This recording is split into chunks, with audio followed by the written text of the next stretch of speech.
I need it to be untight.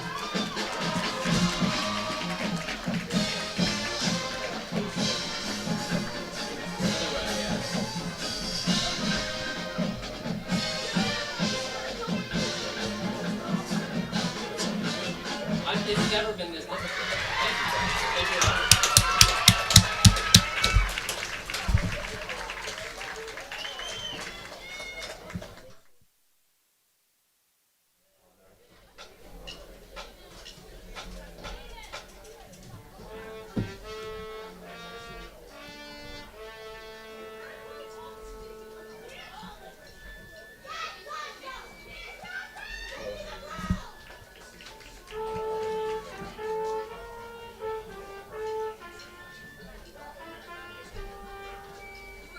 Thank you.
That's when he started to evolve.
After a beautiful rendition of our national anthem by the Cheltenham Band, we are ready for high school football action here at Wissahickon High School between the Bensalem Owls and the Cheltenham Panthers. Cheltenham will send the ball off first. Bensalem to receive on a seasonably warm mid-September night with a slight breeze, perfect for some football action. I'm Zachary Feinberg alongside Lev Suker, and the kick is off. St. John booting it deep inside the 5. And has an outside edge near side. Here's Annan. Annan up the sideline and finally shepherded out of bounds by the kicker, St. John. And Bensalem will start out with excellent field position. Not exactly how Cheltenham want to start this one. Lev. Exactly how you want to start if you're Bensalem. I mean, it's homecoming for the Panthers. Obviously, if you're Bensalem, the momentum is already against you before the game even starts. So a great job coming out and having a big return on the very first kick of the game. Back deep to return it was Miles Annan. And you're going to see him frequently as he is going to run the ship here for the Owls offense. He starts in the shotgun. 2 receivers split out to the left side of the formation, emptied to the near side. 2 backs in the backfield. Annan, the handoff, goes forward for a couple of yards into Cheltenham territory before he's taken down. That was Aiden Mayfield. The Panthers have been very good at stopping the run throughout this entire season, and they'll look to continue at through this game. Cheltenham in the last game here at Wissahickon, which was a narrow loss to Central Bucks East, relied heavily on their defense, but the offense just couldn't come through with plenty of opportunities. The Owls come back out for play number 2 in the exact same formation.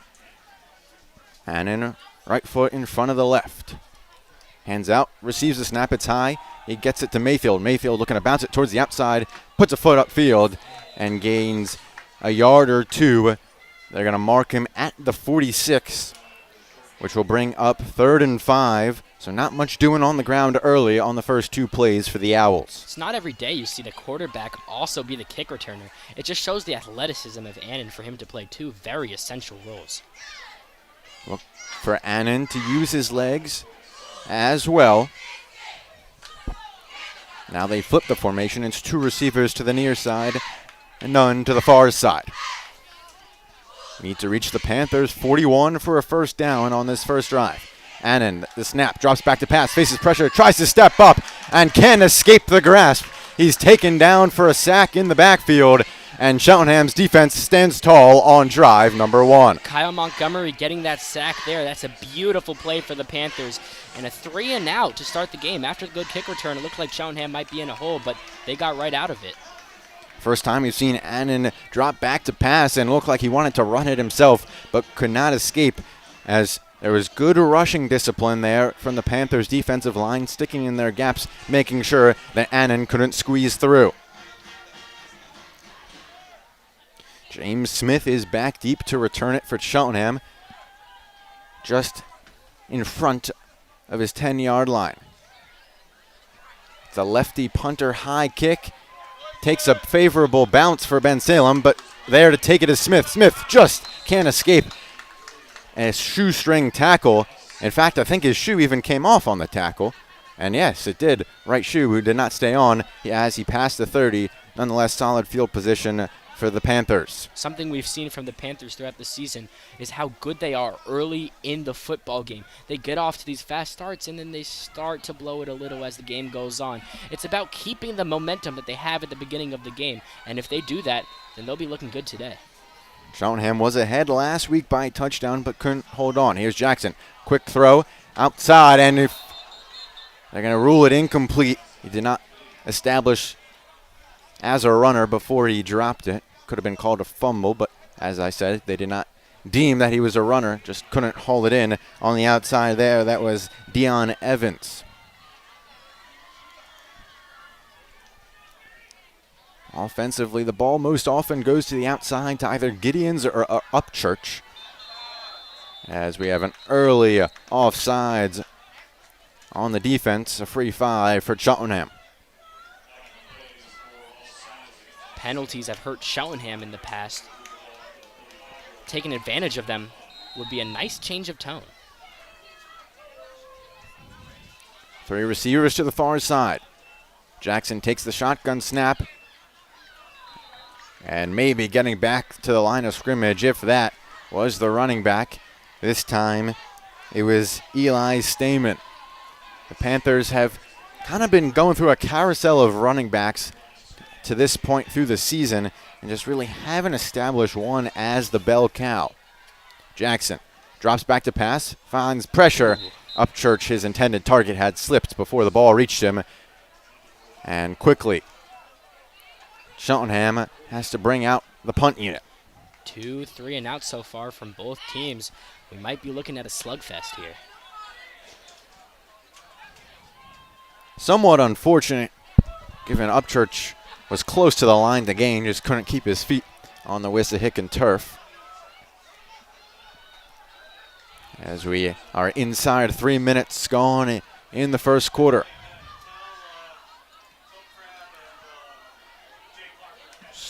Returning it here is Bailey. Bailey up the middle and stopped shy of the 45. Thrown back by a multitude of Panthers. A solid punt there from Eli Stamen. And Bensalem readies for drive number 2. Lev, what can the Owls improve on? From what we've seen throughout the Owls this year, they have a pretty high-scoring offense, and I expect that to continue.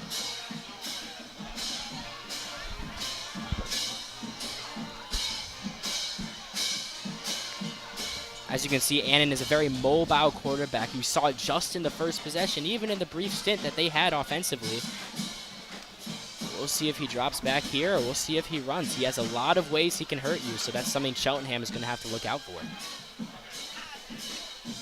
Annan heels on his own 40, takes a snap, hands off. Mayfield spinning away from one tackler, but met by 3 Cheltenham defenders after that. A gain of 3 up towards the 48. Cheltenham so far doing well by limiting the run game and forcing Bensalem to pass. As you saw in that first third down they had, not much doing. Cheltenham got in for the sack. And you always kind of want to live, forcing, as a defense, that offense to be in a 3rd and long situation. One receiver at either side. Annan rolls to his right, puts his foot in the ground. He's going to run it himself and has first down yardage as he pinballs off Cheltenham defenders. And there you see Annan showing off the wheels. I mean, he is really quick. It is not often that you can just see a quarterback escape everyone like that. No one even stood a chance to get him in the backfield. We take another look at it here. And Annan was surveying and saw kind of that contain and just burst it upfield, put his right foot in the ground, and never looked back. First down into Panthers territory, ball spotted at the 43. Questionable motion to start, and there it is. It's a false start. The fullback there got started a little too soon. Saw him kind of fall forward before Annan received the ball. Both possessions for Bensalem have started in pretty good field position. They'll be backed up by 5 yards here, bringing him to the 48 of the Panthers. Again, the line to gain is the 33. 1st and 15. Annan gets the call from the sideline and runs it in. Just a reminder, no coach-to-player communication via the helmet here at the high school level. Annan readies for the snap, handoff, and there's a hole. First down and more. Down the sideline and finally taken down inside the 10, down inside of the 5. And it was Aiden Mayfield, and the Cheltenham defense just couldn't catch him. You see here, he gets through the hole and stiff arms the defender, and then Smith can't bring him down, even though he was holding him for a couple yards there. strong run, combining power and speed there from Mayfield, and Bensalem threatening early on. Handoff back to Mayfield. He goes up the gut. He's tripped up at the 1-yard line. 2nd and goal now. It's hard to stop when you're so strong. I mean, to no fault of Cheltenham, the guys got on Mayfield. They just couldn't bring him down. That's just upper body strength. Now inside, deep in the end zone.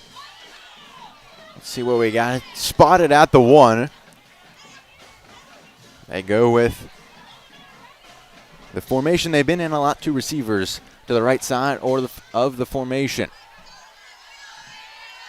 Handoff. Bailey up the gut. Touchdown. Owls. They're on the board first from Wissahickon Trojan Stadium. A lot of running the ball for the Owls. It seems like that's mostly what they do, whether it's the quarterback running it or Mayfield running it. They've had Hassan run it a few times.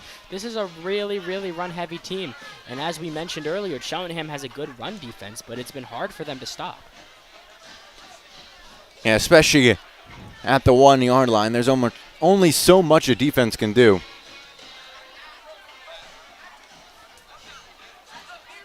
And now it's Alan Reyes, the lefty kicker, looking to make it a 7-0 lead early on. Snaps high, hold is down, and the kick is blocked.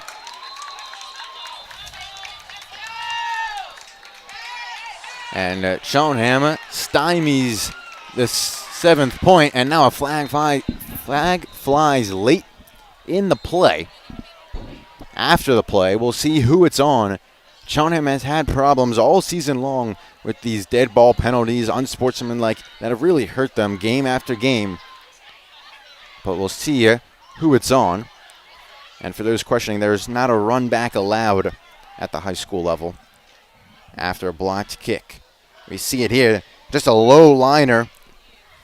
And it's Alistair Reese getting both of his paws on it to deny the 7-point lead. Obviously, no coach is thrilled at seeing their team get an unsportsmanlike conduct penalty. Those are the things that you go over in practice. It's don't make those mistakes. And Coach Turlbert for the Cheltenham Panthers may not like that one very much. Offsetting penalties. Thus, the blocked extra point stands. And Cheltenham will look to respond.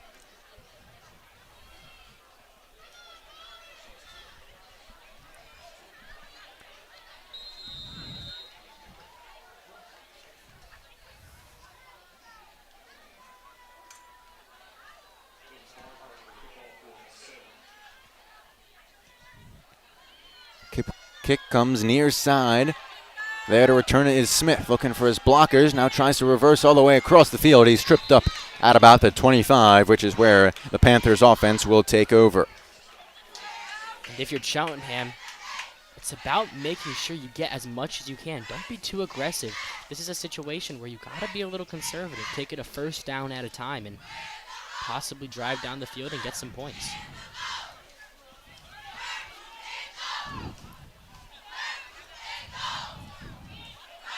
Three receivers to the left side of the formation. One to the right, James Smith, the running back. Another quick pass here to Evans. Evans this time hauls it in and reaches the 35. A solid pickup on first down. Seemingly what they tried to do on that first drive, but Evans just couldn't haul it in. But this time he did. 2nd and 2. Upchurch, the lone receiver to the left side of the formation. Ball on the left hash. Smith changes from left to right, next to Jackson. Another quick pass out to the outside, making a defender miss for a first down. Once again, it's Evans.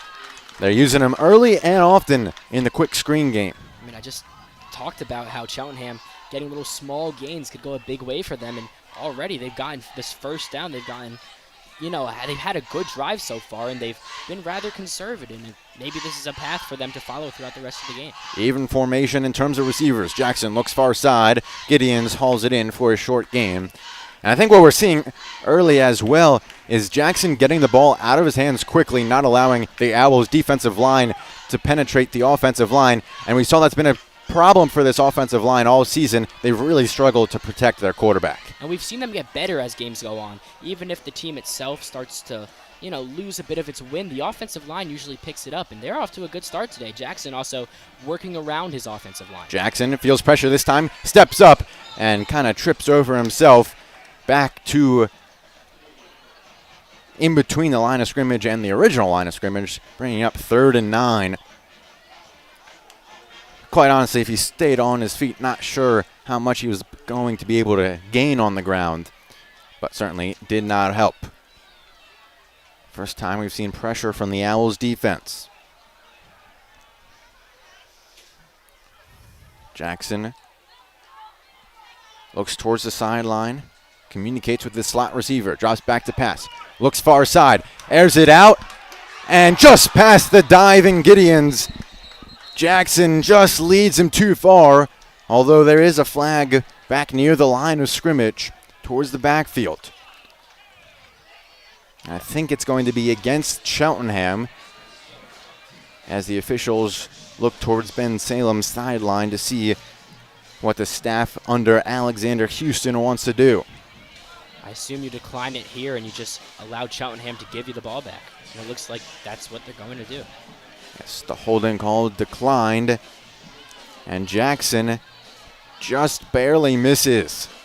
Gideonss down the far sideline. Gideonss gave it his all, goes full stretch, and just past his right arm. But the punt unit not on the field here on 4th and 9. And Bensalem potentially caught off guard. Wants to talk things over. They take their first charge timeout of the half with 5 minutes to go in the first quarter. When we come back, it will be 4th and 9 for the Panthers right here on the Sports Fanbase Network.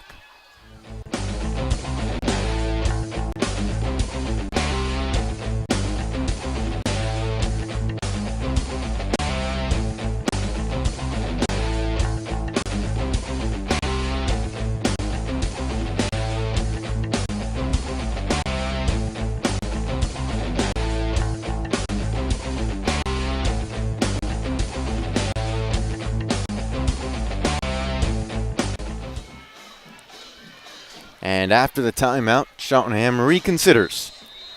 And Stamen, the punter, as well as the rest of the punt unit, out on the field.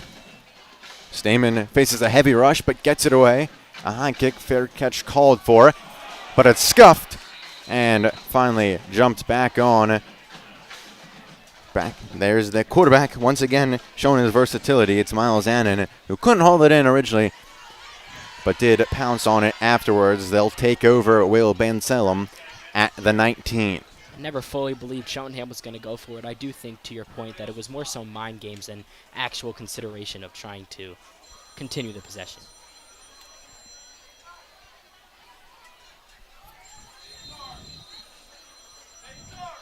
In the end, they do get one less timeout that they have to think about when they're late in the first half, when they're deciding whether they're trying to get the ball back, whether it is. Bensalem only going to have 2 timeouts. First time we've seen Bensalem deep in their own territory. Pop pass, and Cheltenham sniffs it out for a tackle for a loss. Coming across the formation right to left was Thomas Bailey. Just couldn't find any room on the left side.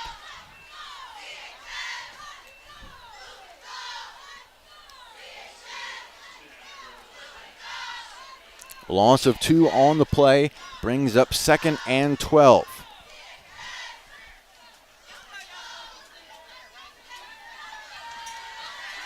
Add another pass, though. That little pop-a shot pass does count as a forward pass. Annan puts it in the belly of his running back. Mayfield trying to reverse course, looking for options, and gets back past the original line of scrimmage by maybe a yard. 3rd and 9. Cheltenham disciplined there to make sure that Mayfield wasn't able to cross all the way back across the formation and break another long run. I mean, I just saw him break some ankles. Mayfield is really shifty, and he's strong, as you saw from his run earlier. He's been able to do a lot today for the Owls.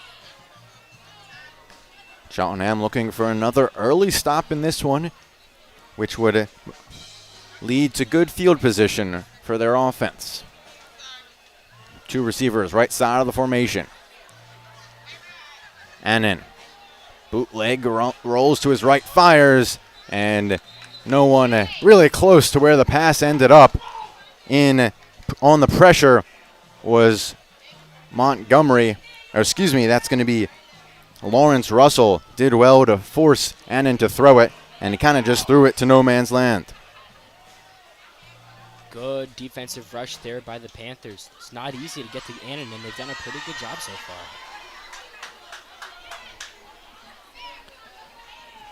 Bailey will punt it off once again. James Smith, the lone man deep to return it. He stands at about his own 40.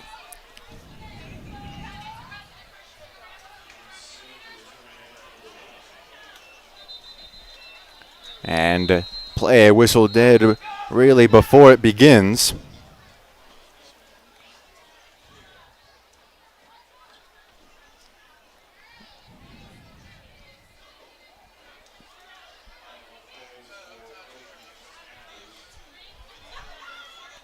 Goes against the defense. It's not an automatic first down. Makes it a more manageable 4th down, but backed up deep still in their own territory. Bensalem keeps the punt unit out on the field. And James Smith, the returner, adjusts appropriately, moving back about 5 yards. Short kick and bounces out of play off the sideline on the far side. And Cheltenham will take over just before midfield at the 49. Solid field position. We'll see if Cheltenham can make anything out of it. Really haven't put a full drive together. Second drive was better than the first. And they went for it all down the sideline. And Jackson just missed Gideonss. Jackson has all the arm talent in the world. And right now there's no one matched up against Upchurch. There's 2 receivers to the near side, only 1 defender. The ball goes that way. And it's dropped. Almost 3 yards, as free as you're going to get. And Brian Palmer King couldn't come up with it. I think there was a little indecision on the part of Kendall Jackson whether he wanted to try to take the deep shot to Isaiah Upchurch or go short. Again, no one matched up against Upchurch. It's a free run. He's got it. And he's tiptoeing down the sideline inside the 10. And that is just defensive malpractice on the part of the Owls. 2 plays in a row. You don't send enough coverage to one side of the field. And I'd imagine head coach Alexander Houston is going to be livid on the sideline. This time, though, the ball was caught for a heavy gain. Jackson to Upchurch. Upchurch would have scored, but just couldn't stay in bounds before he was pushed out. Nonetheless, a solid gain. And Bensalem pretty much giving that one to Cheltenham. I don't understand how you allowed that to happen if you're the Bensalem defense. Back-to-back plays with the receiver wide open. Look for them to fix that up here. Jackson, handoff. Smith looking for a running lane. And he's quickly corralled by 4, maybe 5 Bensalem Owls defenders. And Cheltenham has struggled so far this season in the red zone. They've been able to move the ball. You saw that long pass completion to Upchurch, but it's been about forcing the ball into the end zone, finding pay dirt after these big plays that have kind of let them down and maybe cost them as the game goes forward. 1 receiver at top of the screen, 2 receivers to the bottom. James Smith throwing back on the left hip of Jackson. Jackson fires across the middle.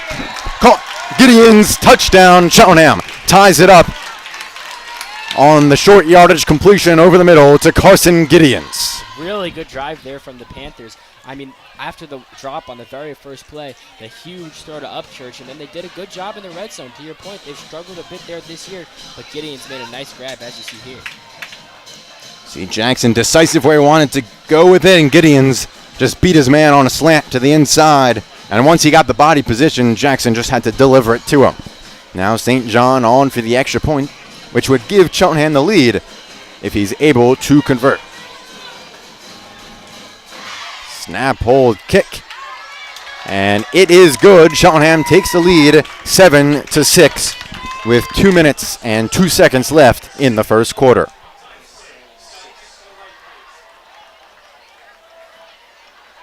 It's hard not to be happy about that drive if you're Coach Tobert for the Panthers. Exactly what they've struggled with this year. It was the opposite on this drive. The deep play was successful. The red zone offense it worked. They scored a touchdown, and this is an early first quarter touchdown. The Panthers need to keep up with this, and Coach Tobert's probably very happy right now.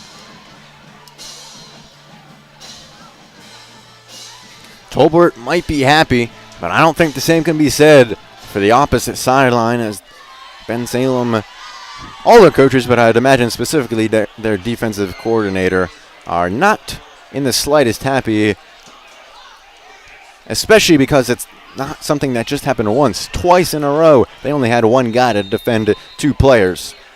And if you're going to leave one guy open on the Cheltenham offense, not really sure I would choose it to be Isaiah Upchurch. St. John sends it deep. A solid return out to the 30 for Annan. Took a big hit at the end there, though. Hobbles slightly, but it looks like he'll stay in the game. St. John has improved a lot since his sophomore year.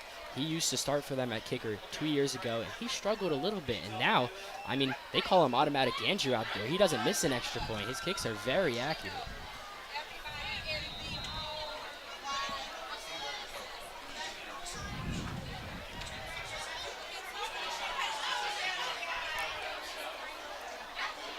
Annan stays in the game, but does have a noticeable limp to him. We'll see if that affects him in the running game. One receiver either side of the formation. Annan, handoff to Mayfield. Mayfield looking for running room, and up towards first down yardage. Will they give it to him?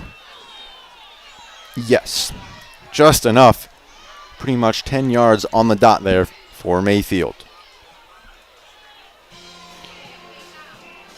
You see here, Russell got upfield quickly, and Mayfield kind of cut behind him for a solid first down pickup of 10 yards. Cheltenham's defense looking for a shutdown drive.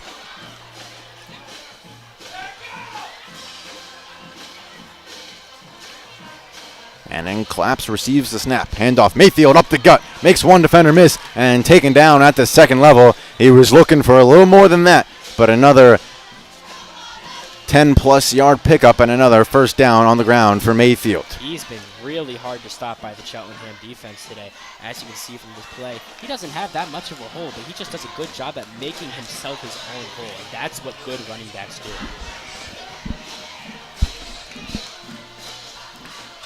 Bensalem into Cheltenham territory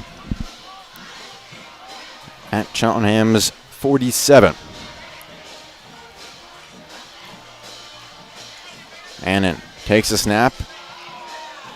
Handoff to Mayfield, looking for running room on the outside, and not much doing. In on the tackle is Mackay Farrell, as well as Alistair Reese, both of them beating Mayfield to the sideline. The clock winds down in the first quarter. Just over 10 seconds left on the play clock. On the game clock. And it looks like Bensalem is going to be content to wind down. Flip sides. And take the first snap of the second quarter. Cheltenham, a 1-point lead after the first 12 minutes of play from Wissahickon Trojan Stadium. Second quarter action coming right up on the Sports Fan Base Network.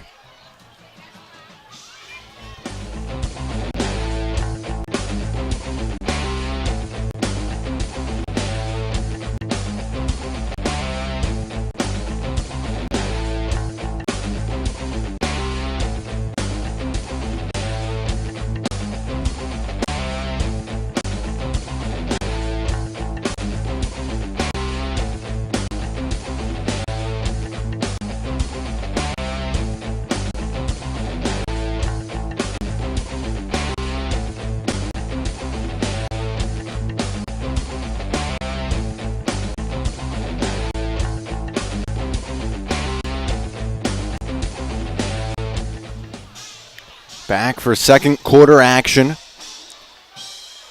Bensalem down by 1, driving here into Cheltenham territory. Bensalem in the white uniforms with gray pants, now attacking right to left across your screens. Handoff. And thrown backwards after getting back to the line of scrimmage was Bailey on the carry.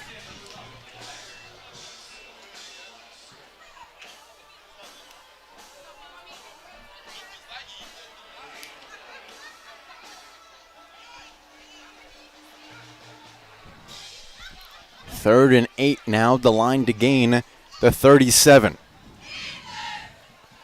Panthers defense has been very good so far. They had that rough second drive, but since then, they've been pretty locked down.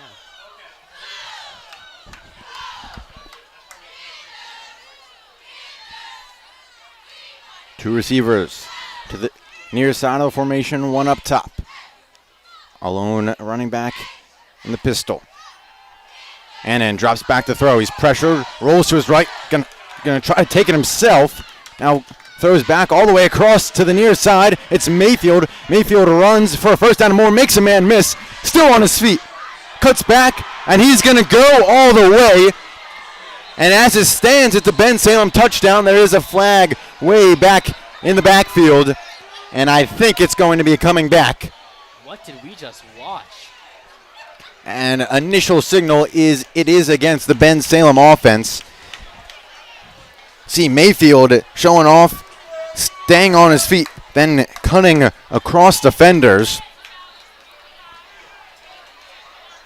That was unbelievable. Even if this play is coming back, just an unbelievable job by Annan to throw it behind himself to Mayfield, who then made multiple men miss. That was just incredible football.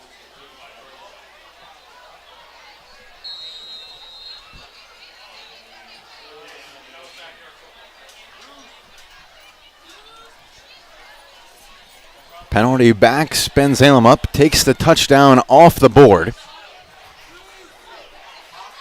And now puts them well behind the sticks as well. 3rd and 17, 10:46 to go in the first half.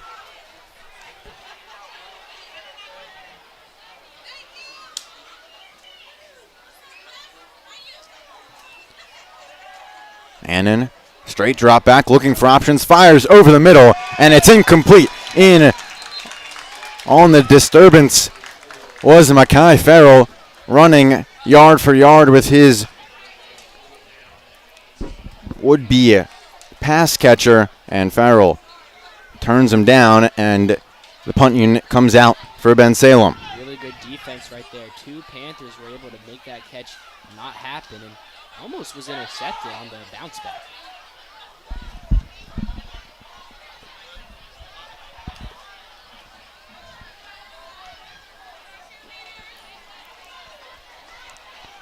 Once again, the lone man back is James Smith. He hovers between his own 15 and 20.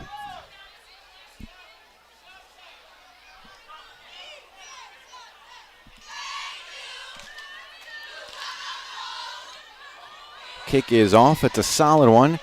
James Smith runs up trying to catch it and take it with a head of steam. Botches it, but is able to fall back on it out towards the 35. Disaster averted there for Smith and the Panthers. He had something bigger than just a catch on his mind there. He had 6 on his mind. I think he saw a path to get through, but unfortunately he got to catch the ball, and he wasn't able to do that, but he was able to recover it. So Cheltenham will retain possession.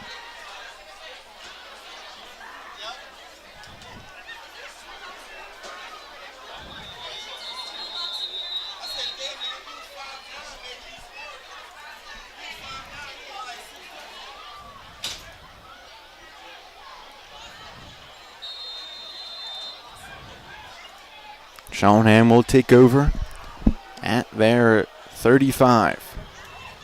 Jackson, quick throw out.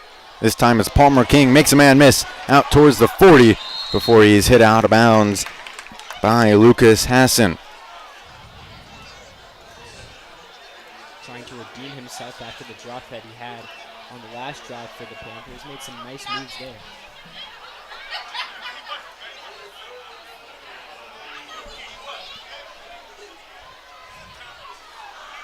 Jackson. Again outside. It's caught for Gideonss. He's thrown down, but had first down yardage to midfield. Panthers are doing a really good job moving the ball recently.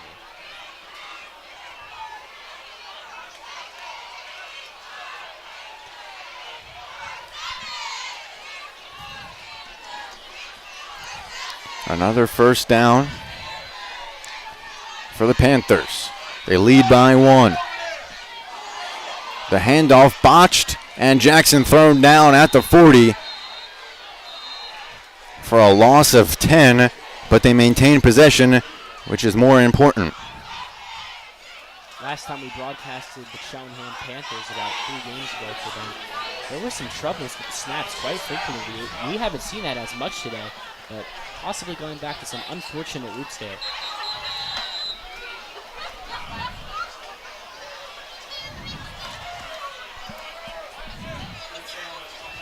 And Bensalem takes their second timeout of the half. We'll step aside momentarily. 9:28 to go in the first half here on SFBN.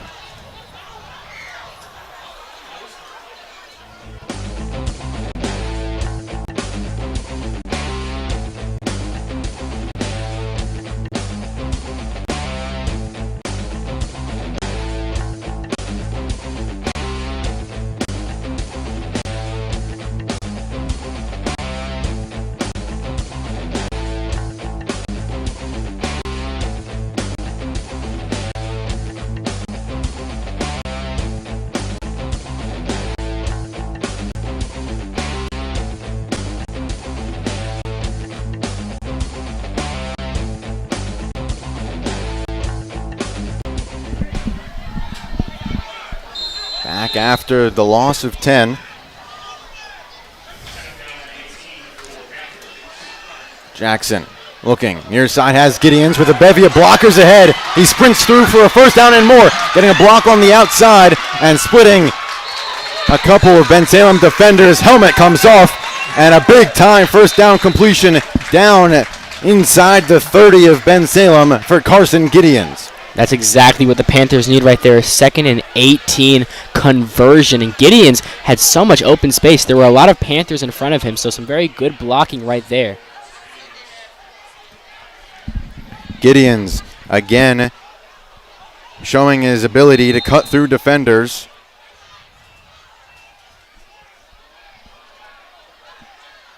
Jackson looking for a quick throw again to the outside and sniffed out. Excellent defensive play by Shane Varallo. As soon as Caden Robinson caught it, he was taken down. An excellent defensive play.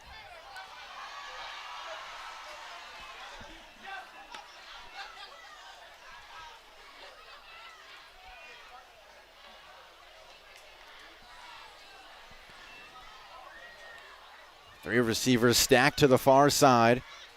Gideonss alone to the right of the formation. Jackson hands it off. Smith makes one man miss with a spin. Spins again, plowing forward, back past the original line of scrimmage. It's going to bring up 3rd and 7. Ball spotted at the 31. They need to get, excuse me, not the 31. That's on me, the 22. Well, in between the 21 and the 22. We'll call it the 21. 26. Three receivers split out individually to the far side. Jackson looks that way, fires, and over the head of the intended target, Palmer King stuck his right hand up there, but it was too tall up the ladder. We'll see if the Cheltenham offense stays out on the field. This would be pushing it for the field goal range of St. John. I would say he was converting, give or take, 40-yard field goals in warm-ups. This would be a little further than that. Two receivers split out to either side. Cheltenham's offense stays out on the field. Jackson drops back. Heavy pressure. Pass deflected at the line. And the Owls, with a defensive stand on fourth down, will take over on downs. Very ideal there for the Owls. I mean, I didn't expect the Panthers to go back to the play that had worked for them earlier. It makes sense why they would do it, but you wonder if they want to switch it up a little bit. It seems like the Owls are starting to figure out this Cheltenham offense.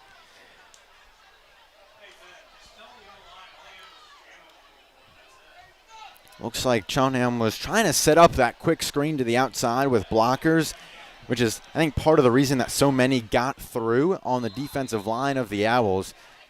But Cheltenham's offensive line, I think, needs to stall them just a little bit more before allowing them into the backfield. Annan takes a snap, faces pressure, looks to air it out deep, and he's taken down for a big loss in the backfield for a sack. In on the tackle, Elijah Burnley, the senior, does well pushing the offensive guard back into the face of Annan and reaching out and taking him to the ground. A hefty loss, well behind the sticks now, a 7-yard loss, 2nd and 17. Owls are really backed up there on their own 18-yard line.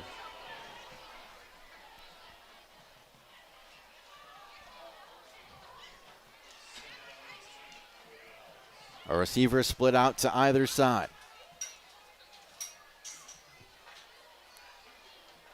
Handoff to Mayfield. He's stopped before he gets back to the line of scrimmage. 3rd and 17 coming up for Bensalem, deep in their own territory. And the Cheltenham defense doing well on this drive, generating pressure both in the running game and in the passing game.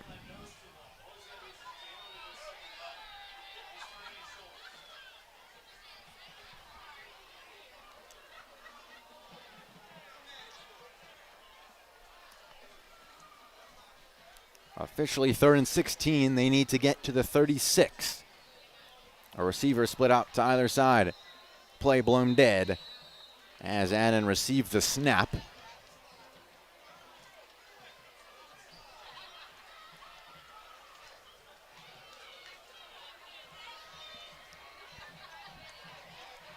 And it's a false start on the offense.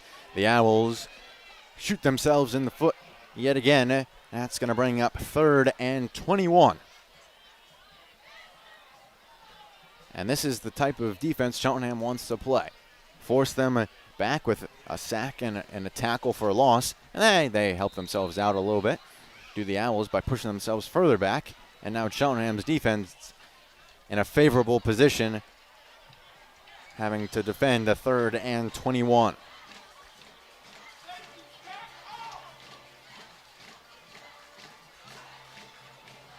Annan hands it off to Mayfield. Chased from behind by Alistair Reese. Reese couldn't bring him down, and he's finally taken down. But I think he was taken down illegally, and it looks like a personal foul is going to come up. Couldn't quite tell, horse collar or face mask, but nonetheless, he went down awkwardly. The ref called it. We'll await the official ruling here. And yes, face mask, he's taken down. And Cheltenham only had to defend against giving up 21 yards. They defended against giving up 21 yards, but they didn't do so legally with the face mask penalty. And that's the type of thing that Cheltenham has really struggled with all season. These self-inflicted wounds and just undisciplined football, whether it be penalties after the play or just proper tackling form, what have you. Just kind of some of those small details getting overlooked for the Panthers. A fresh set of downs now for the Owls. Annan takes the snap for Bensalem. Handoff up the middle and reaching midfield on the carry is the running back. This time it's Brennan Farnsworth, his first carry of the game for the Owls. The Owls seem to be more successful when they run the ball, specifically with Mayfield.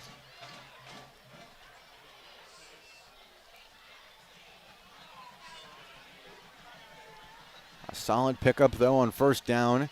2nd and 4, ball spotted at midfield here at Wissahickon Trojan Stadium, although the turf is logoless at midfield. Two receivers, far side of the formation. Annan, handoff, not much doing. A second effort does get Farnsworth close to first down yardage. And they're going to give him first down yardage, it seems. The initial spot looked to be about a yard short, but they're going to give him the first down. Ball now at the Panthers' 45.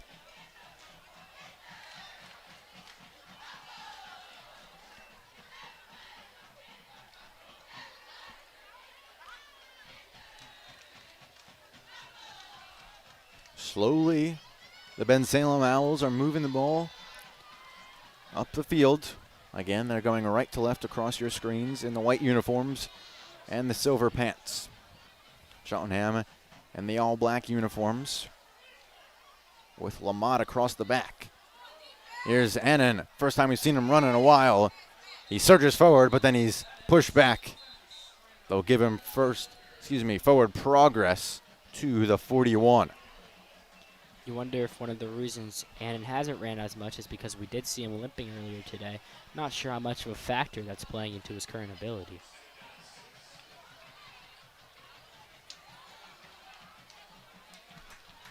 Second and 6. The line to gain the 35. Ball spotted at the 41. Again, a 7-6 game. Cheltenham leads by the 1 point thanks to Alistair Reese. Extra point block, got both hands on it to deny the 7th point for Bensalem.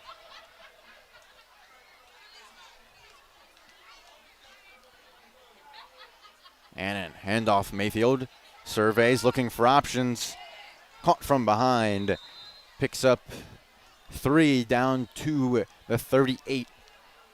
And that's going to bring up 3rd and 3. In what you would imagine to be 4-down territory, especially in a 1-point ball game.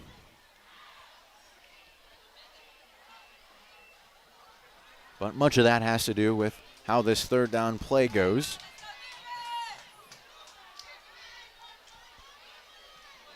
Two receivers split out to the far side. Two backs in the backfield. Annan takes the snap. Fullback runs it forward. The spot is short by a yard. He picks up 2, needed 3. 4th and a short, 1 yard to go. Annan on the far sideline discusses with the coaching staff. More than one of them on the field at the same time, which is not illegal. No, Mayfield in the backfield. Do not be surprised if he gets this ball.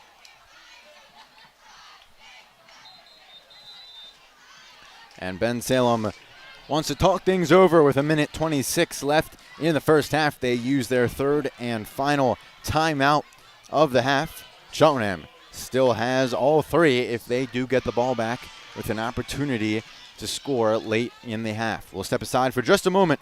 1:26 left in the first half.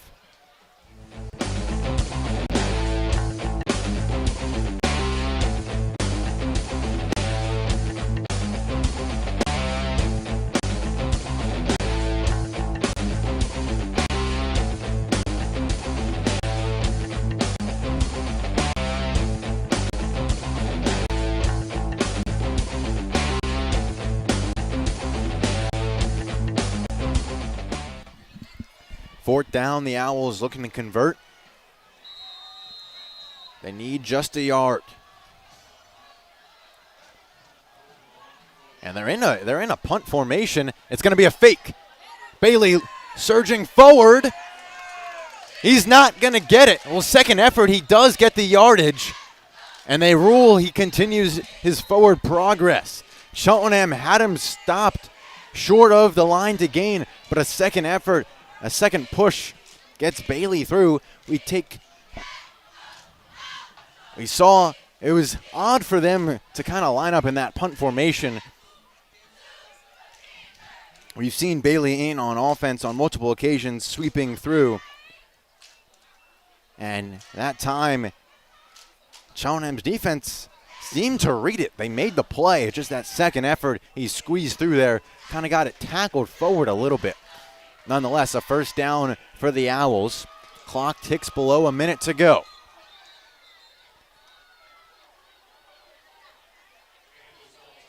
Late substitution. It won't matter as Cheltenham calls timeout. They want to talk things over and potentially get the ball back. But most likely that timeout more so as a result of some disorientation defensively as the clock is working against Bensalem as it was continuing to run down. Stopped with 53 seconds left. The Panthers get the ball to start the second half. You imagine they'd love a stop here because basically all of the momentum is on their side if they go into halftime with a lead and then get the ball to start the second half.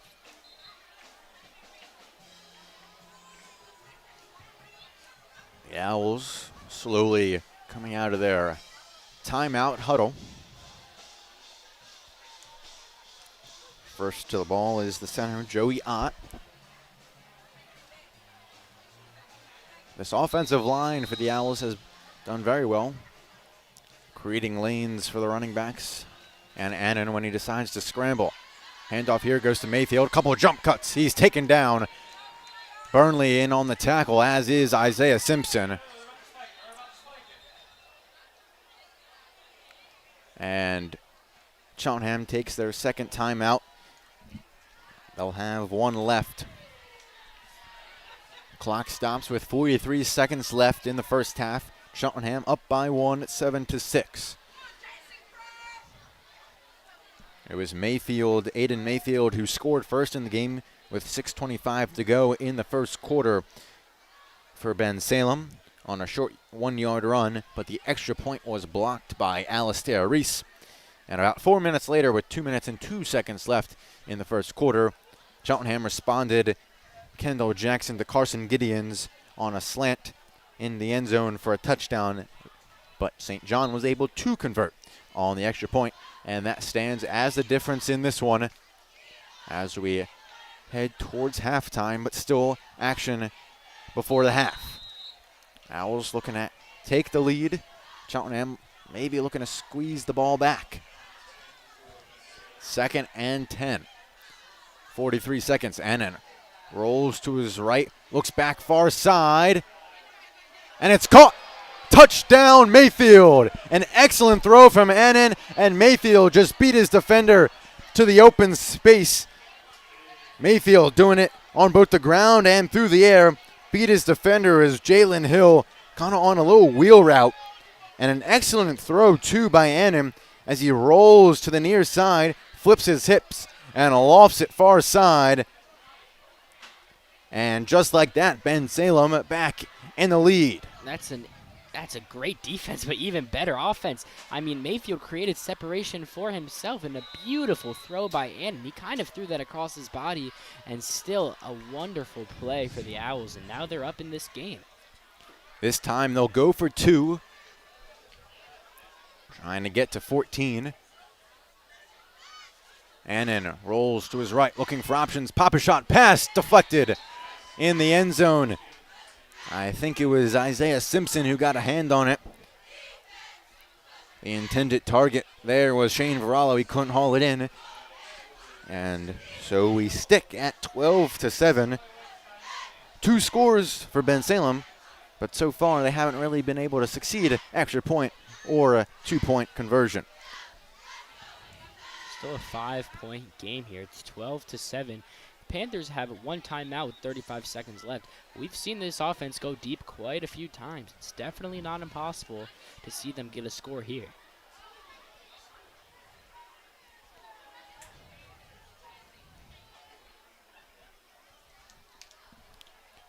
As you mentioned, Cheltenham one timeout. Bensalem doesn't have any, so they can't stop the clock if they wanted to, or stop it to talk things over defensively if they can't get settled. A low lining kick. Smith takes it up the middle, looking for options, makes a man miss. Past the 45, he's tumbling forward towards midfield. And with 27 seconds, Cheltenham's going to have options here. You mentioned At least to get into field goal yardage. You mentioned St. John's field goal range being around 40 yards. If they can get to around the 30-yard line, maybe the 25, that's ideal. But then you wonder, you might want more. Two receivers to either side, ball on the right hash. Jackson drops back to throw. Quick out, caught for close to first down yardage by Brian Palmer King. And that's exactly what Cheltenham wanted. Just wants to kind of chunk these yards out and get into territory, whether it be for a field goal or for a deep pass into the end zone, as we saw the last time we were here at Wissahickon when they fell to CB East. They got those chunk plays, quick 10-yard outs, and then fired to the end zone for a Hail Mary, though they could not convert. And I think Bensalem is going to gift them 5 extra yards, as they do. Offsides, could have called it on 2 players if you really wanted. Hollis Sanders and Brennan Farnsworth both trying to jump the snap count. And now, just like that, 23 seconds, Cheltenham into Bensalem territory, ball on the 38. Jackson drops back to throw, facing pressure from the blind side, and had to get it out quickly. Gideonss didn't turn his head in time, and don't think he would have been able to reach it either way, as the Bensalem defense forces Jackson to get the ball out quickly as he tried to stay in there and take the hit, but could only wait so long. I believe that play shows the maturity of Kendall Jackson. Maybe last year he would have tried to do something there, but he was okay with throwing the ball away. 2 receivers either side. It's Smith in the backfield. Jackson stands in to throw, fires, King. Palmer King corrals 1 foot in bounds. That's all you need at the high school level. He's past the 30 to the 29. And credit James Smith, an excellent pass protection pickup on the free rusher, giving Jackson enough time to hit Palmer King on the out. Same formation. Bensalem only rushes 3. Jackson steps up to throw. He's going to run it himself, picks up about 5. And I think that one might be coming back.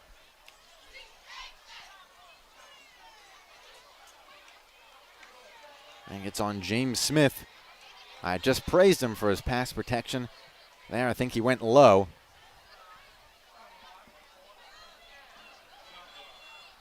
On the chop block. Can't go out of defender's knees or below to protect against injury. And Cheltenham so successful early on this drive and getting these quick outs, quick plays, picking up anywhere between 8 and 10 yards, and kind of lost all momentum there with that play. Now, 8 seconds. We'll see whether they opt for an end zone shot or try to pick up a little more yardage on a quick out. Jackson facing pressure, evading, and he's taken down. Cheltenham did get a timeout in. Flag flies after the play.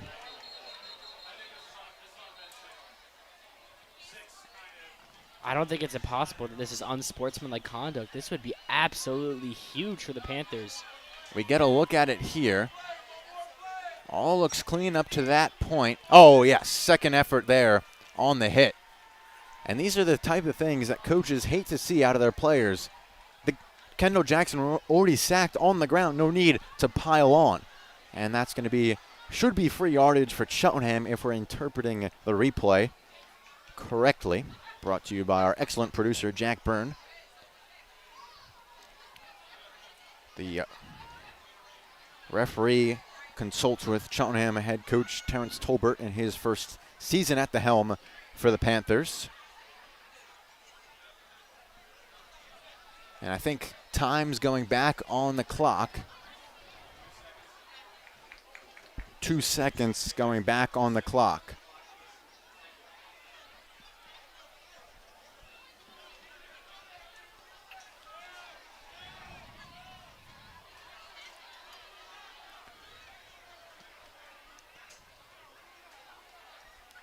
Jackson will probably throw this ball deep into the end zone. We saw him do this in previous games. He has a cannon of an arm.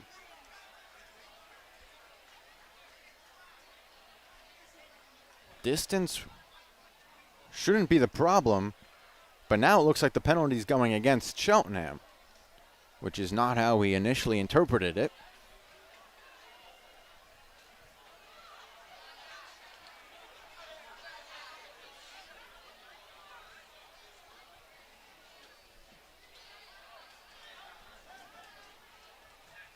First in a long, long way, but that's not really of importance here. Ball at the 29. Be a 70-yard plus throw. Jackson and Cheltenham elect to take the knee and go into the half down by 5. By a score of 12-7, Bensalem leads thanks to 2 touchdowns, one on a receiving touchdown and one on a rushing touchdown by Aiden Mayfield, the star of the first half. Cheltenham and Bensalem will head to their respective locker rooms, talk things over, and come back out for the second half. But stay on here on SFBN. There should be some halftime performances, I believe, by both schools, starting with the Bensalem Owls band. Nonetheless, that will do it for our first half coverage of Cheltenham versus Bensalem. Bensalem up by 5, 12-7. We'll be right back.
the magic that makes multi-music so timeless.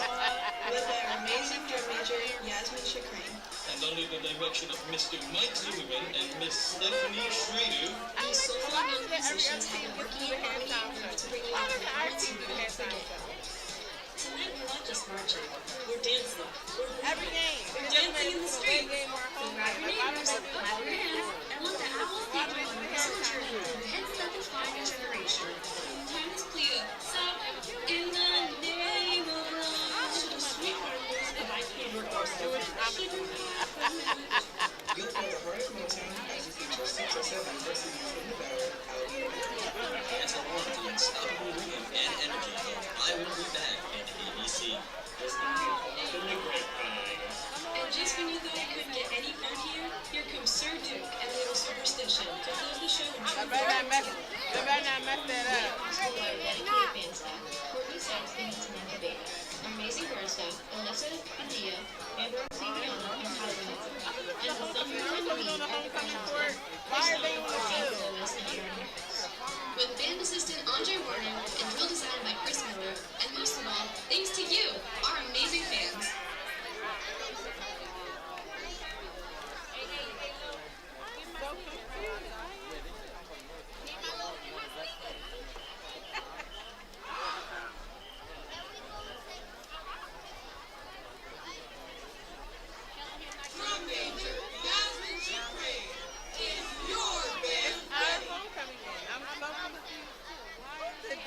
Who did this? Mr. Sheridan. I have questions. I have questions. That's why he got cussed out. He always got cussed out. Oh, man. He was in the line of fire. He always got cussed out. He was like, yo, go sit down, bro. He was like, go sit down. But like, why are they trying to minute? I don't know. Right. It's like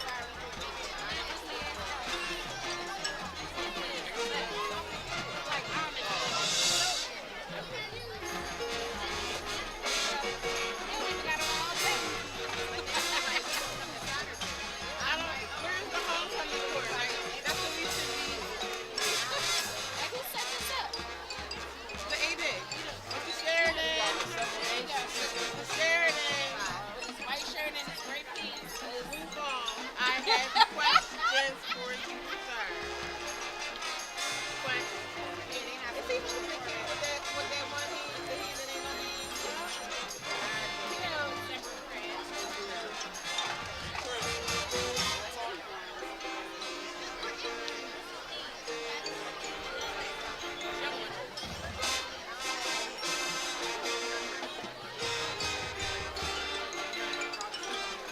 Taking my hair out tomorrow, trying to figure out what I'm getting done on Sunday. 'Cause I don't like sitting really long. Until I get done. I don't know. You don't like it. I don't like it. I don't play sitting those 6 hours. I might try. I can't do it. And I didn't order my crochet here in enough time. They're selling Eagles jerseys down there. You want I don't know my thing. Look right now.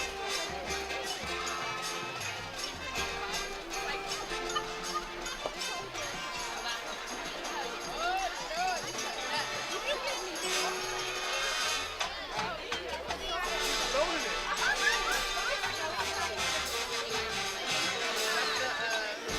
Put everything in it. I don't know. I didn't know it was hot.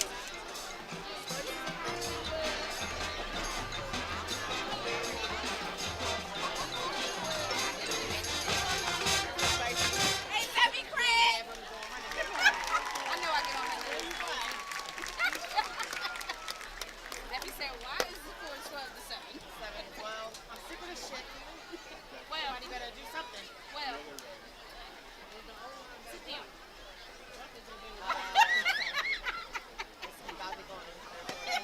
Debbie, don't come. I'm coming with the bullshit because they coming with the bullshit. Oh, no. Debbie's here, y'all. If anybody knows, that's Joe. all crazy, like everybody. Yeah. Each person's got 8 questions.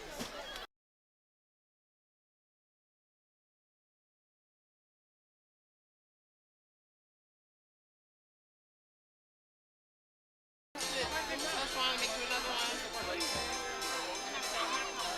Right. I don't like this type of music. I can do without.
How much time y'all gonna take up so we get to the homecoming court? Are y'all done? I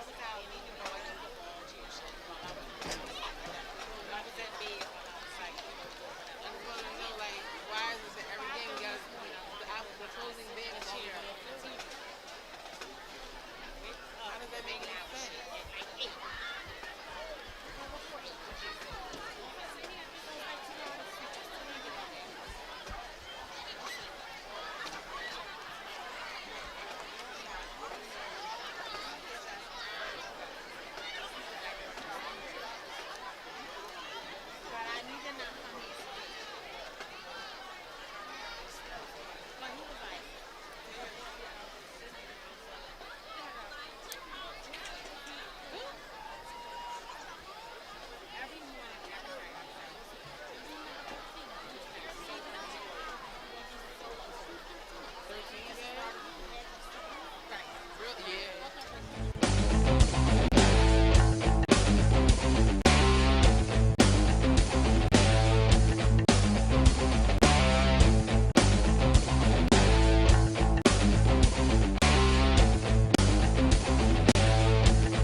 First candidates for King and Queen, Courtney Prosser and Janiyah White. No, I'm not clapping for that.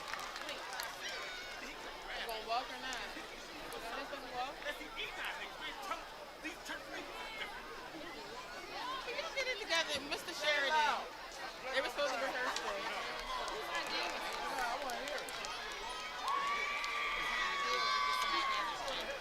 Next candidates, Ariel Mayers and Kendall Jackson. Let's go, kid!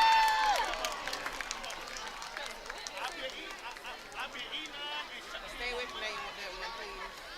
Next is Jayla J. Martin and Jordan Elmai.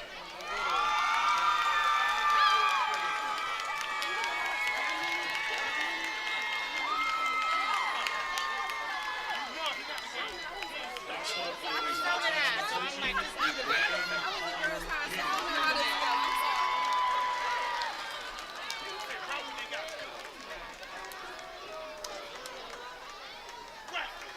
Next, Simone Hawley and Kenny Morrison.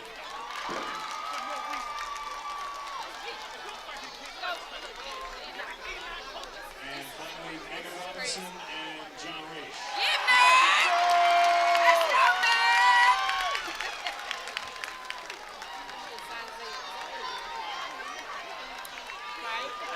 He would not have been clear. It would have been her and air. Now let's meet your Prince and Princess candidates. First, Gabrielle Wade and Grace Power. Who's the princess? I don't understand. Next up is Madison Conway and Jenna Walker. Not clapping for them. I'm out of here. I'm done. I'm not clapping for them.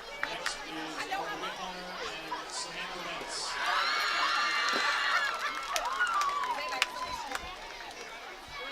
And finally, David Miller and Messiah Armstrong. I'm so confused. And I'm not clapping for them. Let's go, kid! Go, Kingdom! Better win. I think they're going now 2-1. Ladies and gentlemen, let's give one more huge round of applause for the 2025 homecoming court candidates.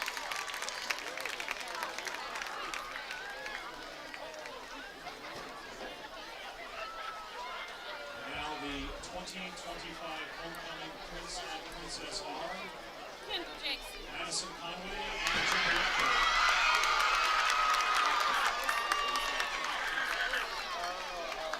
That's ridiculous. I'm gonna stay in a child's place. In the child's place. So great. Nice in there.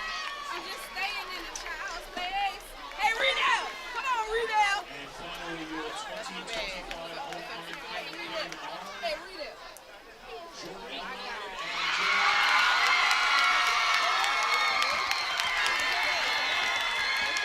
Double boo.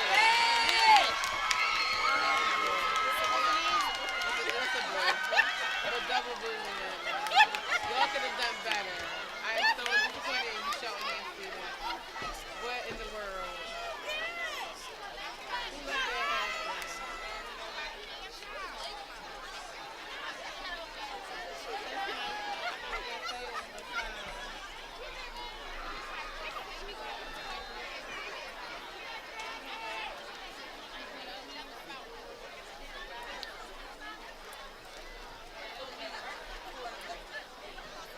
Y'all all right? Congratulations once again to our winners, Madison Conway and Jenna Walker, as homecoming prince and princess, and Jordan Elmai and Jayla Martin as the 2025 homecoming king and queen. Thank you to all the candidates.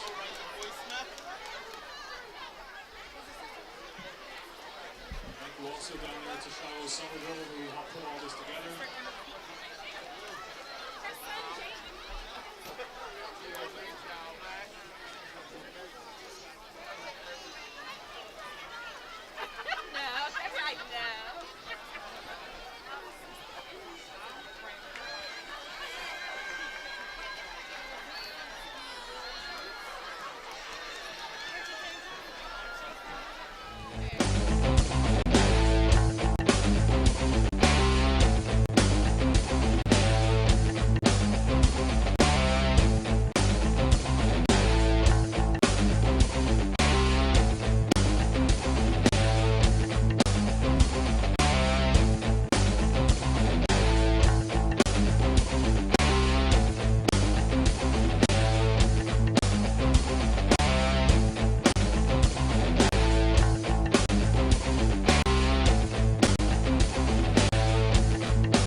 Back here on SFBN, I'm Zachary Feinberg alongside Lev Suker for the second half between Cheltenham and Bensalem. Back deep in his own zone is James Smith to pick up the kick, and he spun around before he can reach the 15 and pummeled into the ground after that.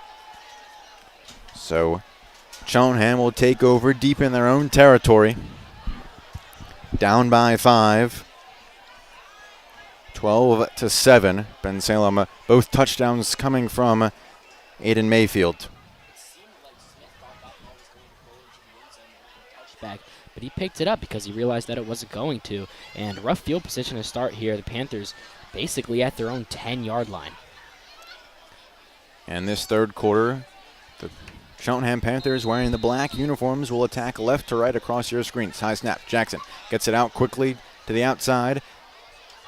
Spinning and making moves is Brian Palmer King, as both halves for Cheltenham start with quick screens to the outside. Kendall Jackson in the first half was 10 of 17 for 126 yards and 1 touchdown. Again, another quick screen and a nice move on the outside. Stutter and go. Still on his feet. Chaz Moore making guys miss left and right. A late flag flies deep in the defensive backfield. Excuse me, it's Brian Palmer King, back-to-back receptions. Another quick screen, and that one went for big distance. Looks like we have a sideline warning on Cheltenham. No harm, no foul on the warning. Later, yes, there will be harm and foul. Excellent start for Cheltenham. 2 quick passes to Brian Palmer King. And King took that one for 20-plus yards. They go quickly again. This time it's Evans. Evans trying to work away from defenders. He'll get to the 46 before he's taken down. Cheltenham's coach is appealing for a late flag. Does not appear as though one flew. So Cheltenham once again using that quick screen game, which I think is really benefiting the offensive line and allowing them to play quickly. Another quick screen, this time into Evans. And this time Bensalem read it well. Perhaps one too many times in a row for Cheltenham, as Shane Varallo and Evan Varallo come together for the tackle and sniff it out. It was Dion Evans with the grab there. It's his first catch of the game. Evans is a guy who is very, very quick. He has a little bit of trouble exploding, but once he does get into open space, he is usually off to the races. 3rd and 9, 2 receivers split out to either side. Jackson drops back to pass, rolls to his right, evades his defender, airs it out downfield towards Gideonss. Gideonss trying to come back to the football, and he's got it inside the 25. That ball was underthrown by Jackson, but Gideonss makes a great catch. He comes back a little bit, and a huge play for the Panthers. Quite honestly, I think that underthrown ball there worked to the advantage of Cheltenham as Jackson rolls to his right and aired it out downfield. Had he overthrown it, it would have gone into that secondary safety defender. This way, it allows Gideonss, who had his eyes towards the ball, to come back to the ball. Handoff here, Stamen up the gut. A solid pickup. He's down to the 15. A solid first down pickup. They'll give him about 8, bringing up 2nd and 2. Looks like Cheltenham looking to go quickly here now.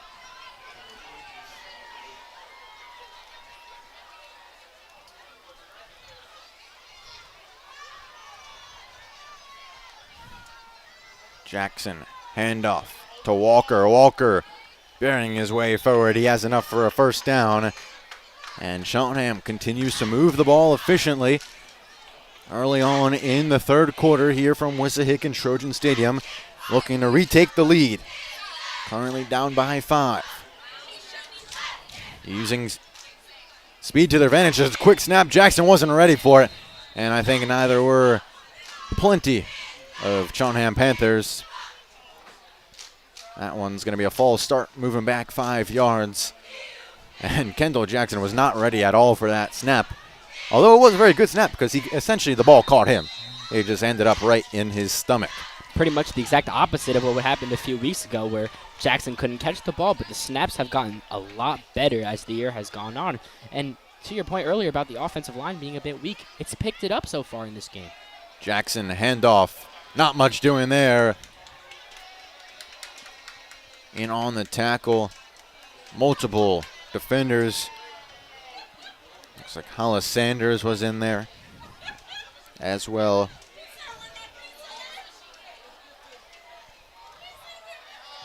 First touches we've seen in the game for the running back, Jaden Walker. It's now back to Stamen in the backfield. 3 receivers split out to the far side. And too many men on the field, I believe.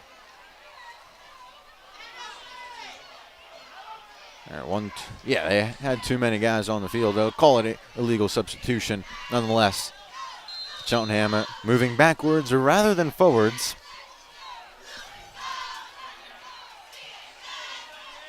Second and 19. First, they do have another first down to get inside of the 5. Jackson drops back to throw, fires near side, and not on the same page with his receiver, Carson Gideonss, who is still sprinting down the field while the ball was in the air. Looked like Gideonss was expecting a back shoulder there, and Gideonss not on the same page. They come to talk about it now. And there's an injured owl down on the field while he's tended to. We'll step aside here on the Sports Fan Base Network. Cheltenham driving, looking to take the lead.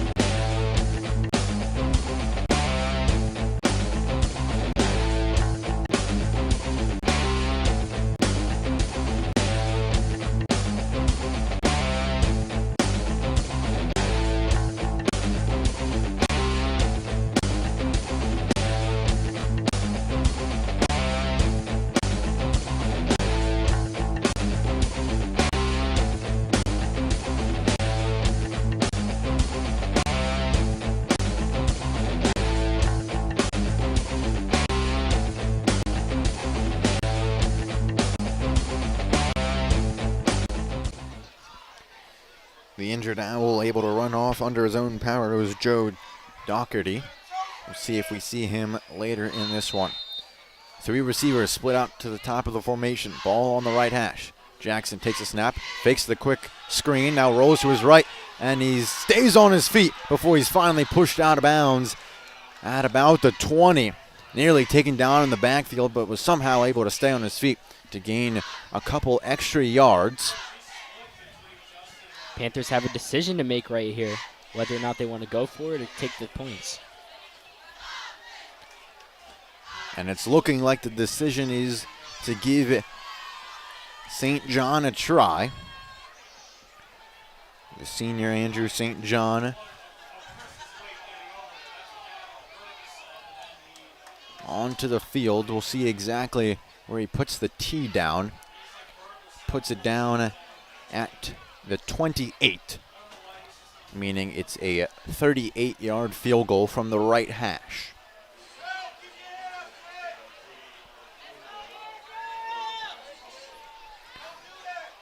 Lawrence Russell in to hold. St. John, the kick is up and good. It sneaks in the left side of the uprights, and St. John is fired up.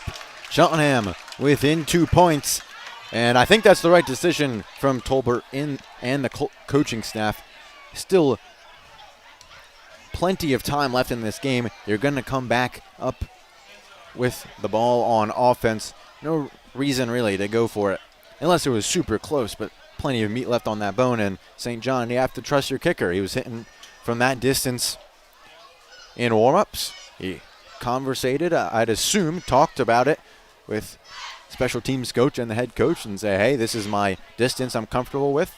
And he knocks it down.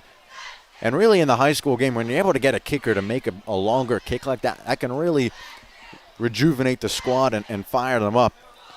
There's oftentimes kicking not a strong point at the high school level.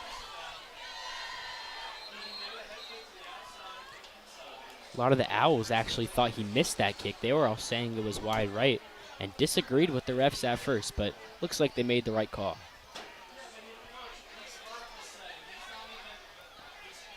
St. John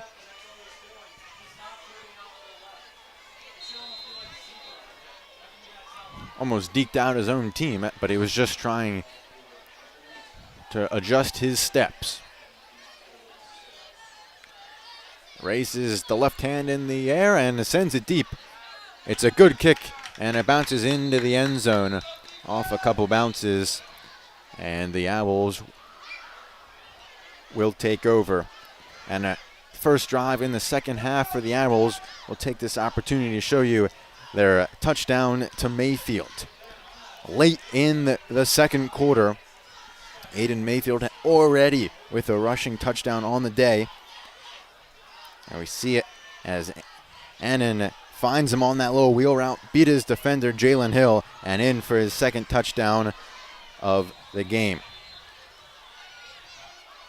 So Cheltenham will look to avoid that in the future and stop Mayfield going forward.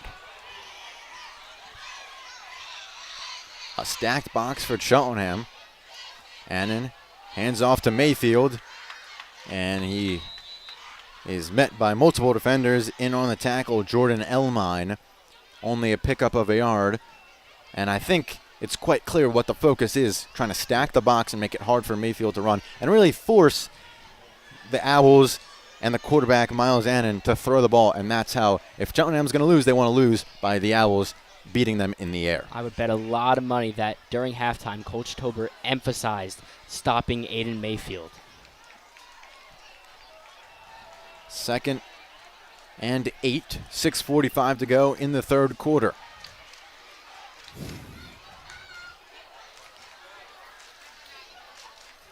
Annan rolls to his right, chased down by Lawrence Russell. Now he's going to tuck it and run. Not much doing there. Maybe a yard. I think they're going to rule that he just got back to the line of scrimmage, bringing up 3rd and 8. Cheltenham looking for a quick defensive stand and get the ball back into the hands of their offense. Momentum was the key to the game for the Panthers. And even though they didn't score a touchdown, I mean, a 38-yard field goal in high school, like you said, that's going to fire up the boys on the sideline. They're definitely ready for something right now. And I think the momentum is on the Panther side. I think they have Bensalem where they want them, and they're this close to forcing a 3-and-out and getting the ball back.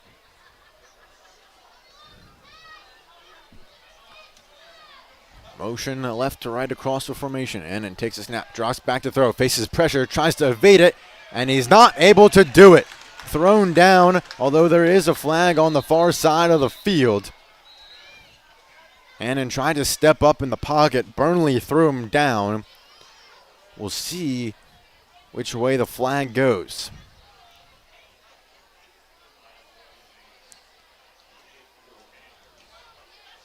Couple of the officials talking things over, and it's a face mask on the defense. And the personal fouls continue to hurt the Panthers.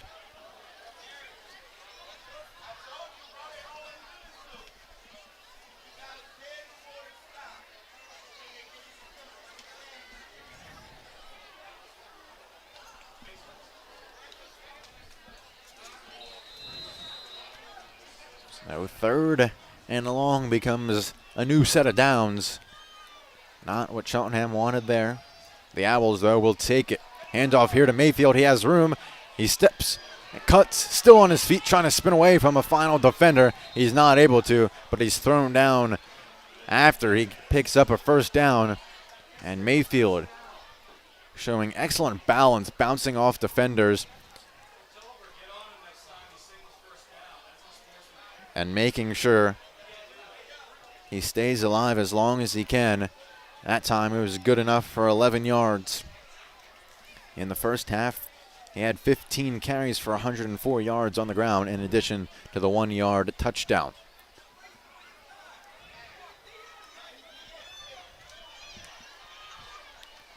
And then handoff. Reversing fields here is Bailey. Ball comes loose. It's still loose, and it's finally picked up by a Bensalem Owl. Falling on it was number 4, Shane Varallo. And Cheltenham close to forcing a turnover there. As we see it here, Bailey reversing fields. One Cheltenham player tackling another, but it worked in the end to force the ball loose. Just unable to recover it. Mayfield had the snap off there. But don't imagine he'll be out long.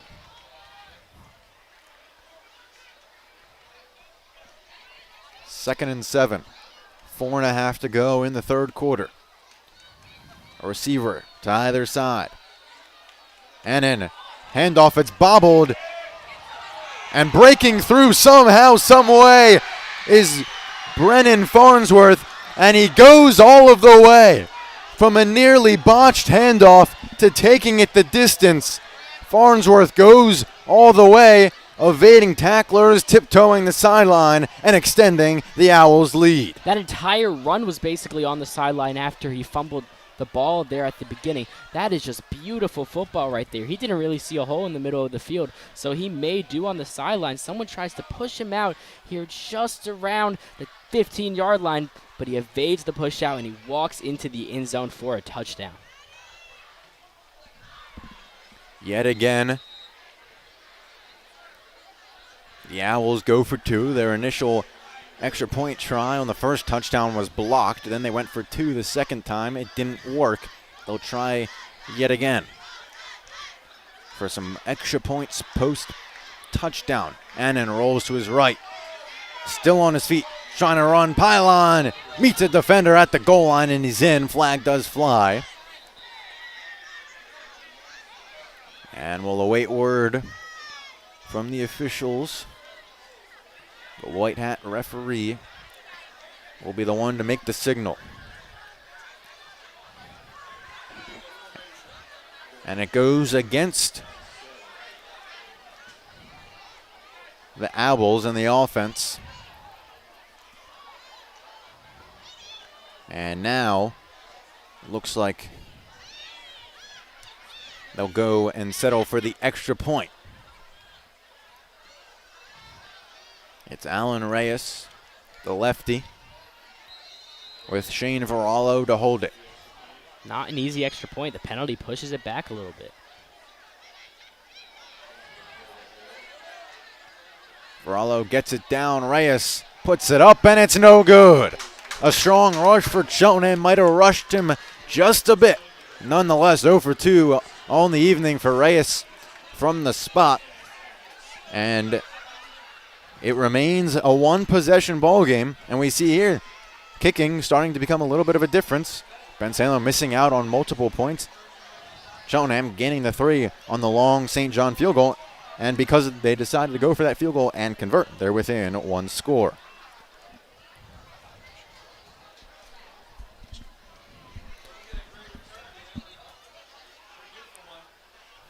We'll take another look at the Mayfield run just before the long touchdown. Weaving his way through defenders, and after that, it was Farnsworth to the house.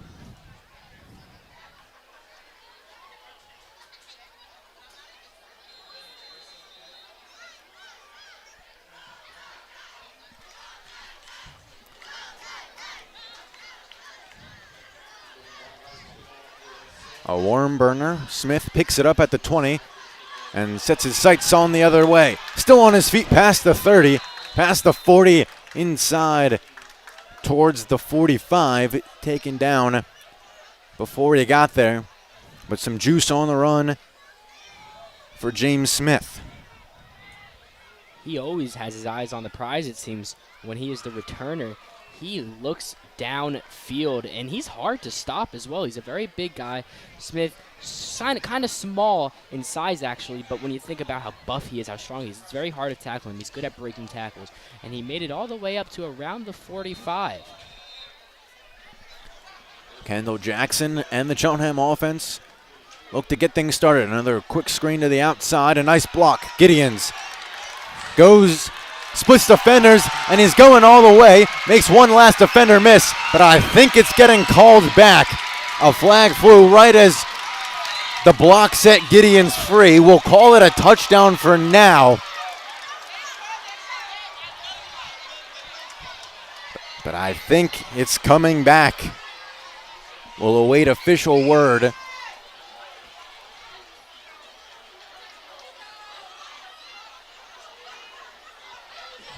And they tried to spring him on the screen pass. They sprung him, but it comes back. You saw the block. And Cheltenham erases their own big play. We'll see here right there as Gideonss was sprung. Got too much on the block, done so illegally, and Cheltenham continues to hurt themselves on these big plays. Just have to play more disciplined football and allow your trust your playmakers to make a guy miss, as we saw Gideonss made 3 or 4 guys miss later that play. Here's Jackson stepping up in the pocket, and his jersey is held. The ball's loose. A big pile on top of it. Bensalem saying they have it, but they don't. A big recovery from the offensive lineman, Chris Nelson. Kendall Jackson trying to evade the grasp and just couldn't. His jersey was being held as he twisted and turned trying to get away. Cheltenham happy to maintain possession. 2nd and long. Jackson, quick screen. Far side. They get blockers again in the middle of the field. This time done so legally up to the 40. Now closer to the original line of scrimmage, but still behind the sticks on the completion to Upchurch, who really haven't seen all that involved in the offense, aside from that long catch down the near sideline when no one was guarding him. It's kind of surprising. I mean, when you watch Cheltenham, you usually see Upchurch be a focal point of their offense, and it's been primarily Gideonss and Palmer King who have been the pass catchers today. Quickly to the ball once again. 3 receivers to the right side of the formation. Jackson fires over the middle. He's got his man. It's Evans. Evans at the 30, the 20, 10, trying to pull away, and he does. Takes the shove in the back, but it only propels him forward. Cheltenham with a big touchdown taken away just moments ago. They get it back. No flags, no laundry on the field, and Cheltenham, if they go for 2, can tie it up. And this is just great quarterbacking by Kendall Jackson, not letting himself get too defeated here. As you see, he finds Evans, who wasn't even that open. That's just a beautiful throw. He threads the needle, and then Evans makes it all the way to the end zone. Good football played by the Panthers there. It was 3rd and 13, and as I said, sometimes you just got to trust the playmakers, trust the speed that you have on the outside. Jackson hits Evans in stride, and Evans never looked back. Surprisingly, they're kicking. I would have assumed they would go for it and try to tie the game. St. John on for the extra point. Lawrence Russell to hold. Snap, hold, kick is up and good, although there is a flag. If it goes against the defense, you would imagine Cheltenham might think about going for 2. And I think it is against the defense.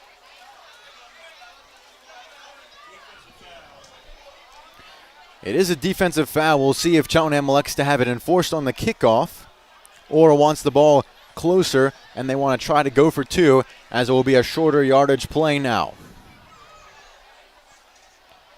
Terrence Tolbert, first-year head coach, and offensive coordinator and associate coach DJ McFadden talk things over with the referee. There's some indecision. think with how the offense is playing right now, you keep him on the field and you let him go for 2 here. That was a beautiful drive, and they are fired up. Here they go. And the Cheltenham offense comes back out on the field with an opportunity to tie it up. They huddle up. The only man out of the huddle for Cheltenham is number 54. That's Jason Crabb. He's ready to go. A center. And now the rest of the offense joins him after conversation with DJ McFadden.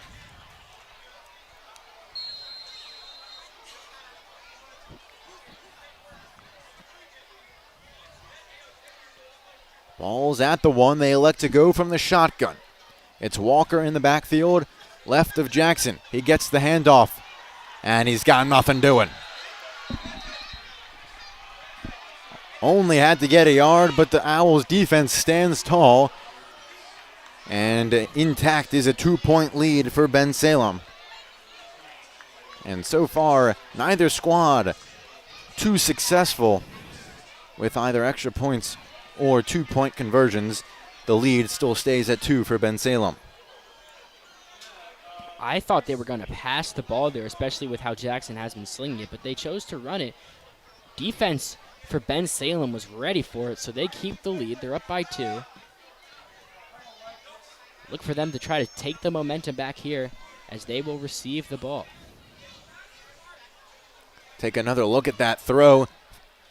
Right on the money, as I said, from Jackson to Evans, and Evans did the rest. Saw that late push. He was already in the end zone, and it only propelled him a little further. 2:19 to go in the third quarter.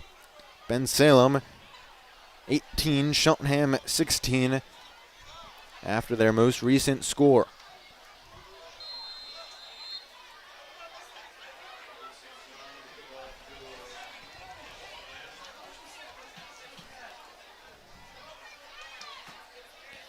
St. John sends it deep. Fielding it with the head of steam is Bailey, and he's met at the 25. Special teams bringing the juice for the Panthers. That was Alistair Reese on that hit. What a hit. We get another look at it. It's Bailey. Jamal Butler, excuse me. Met firmly by Jamal Butler. We'll see if the defense can continue with that momentum as Bailey, slow to get up and off the field, hobbles over to the far sideline of the Owls. Just a reminder, the Owls in the white uniforms attacking right to left in this third quarter across your screen. Cheltenham in the all-black uniforms with navy helmets. And Claps takes a snap, drops back to throw. Chase from behind, he evades pressure. He's going to tuck it and run it himself.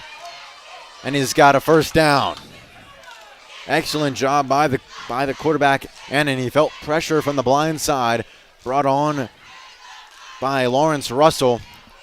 And he just started to run, still kept his eyes downfield, and then realized he had no options and decided, I'll get the first down with it. My legs, that's what he did. A first down for Bensalem and a little more breathing room. Ball out to the 37.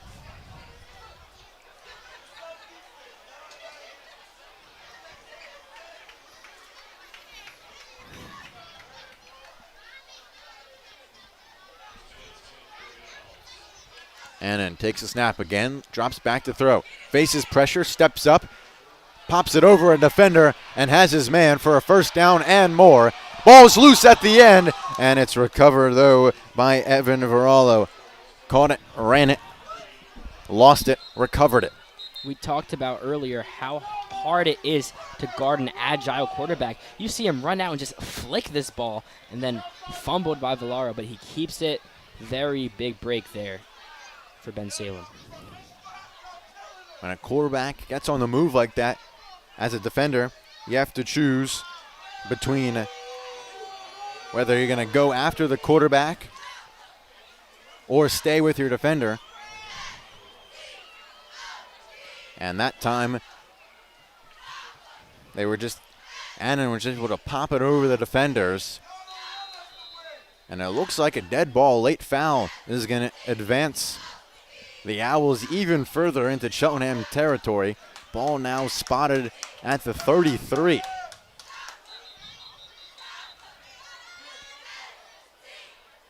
And whistle blows. Looks like the chains on the far side got a little tangled.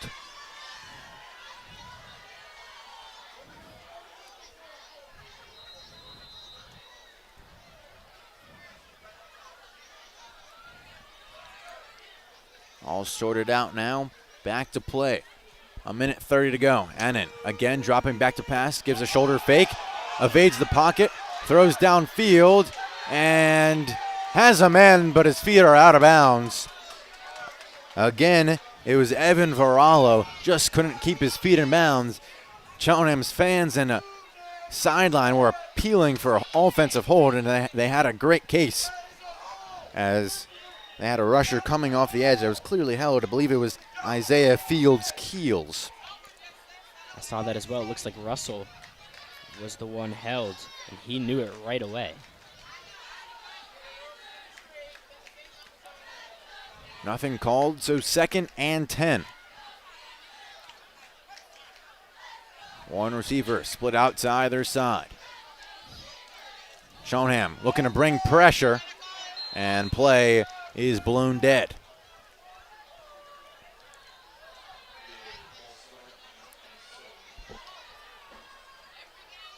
False start on the offense. They'll back them up 5 yards. And I think they felt that Cheltenham was bringing pressure and tried to get a head start.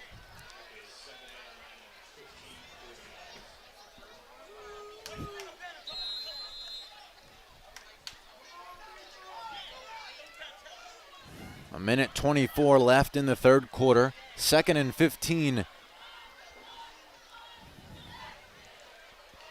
at the 38 for the Owls.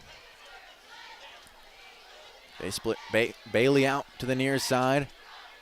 Shane Varallo up top. Design quarterback run for Annan. He splits a couple of defenders, gets back towards the initial line of scrimmage, still short of it. It's going to be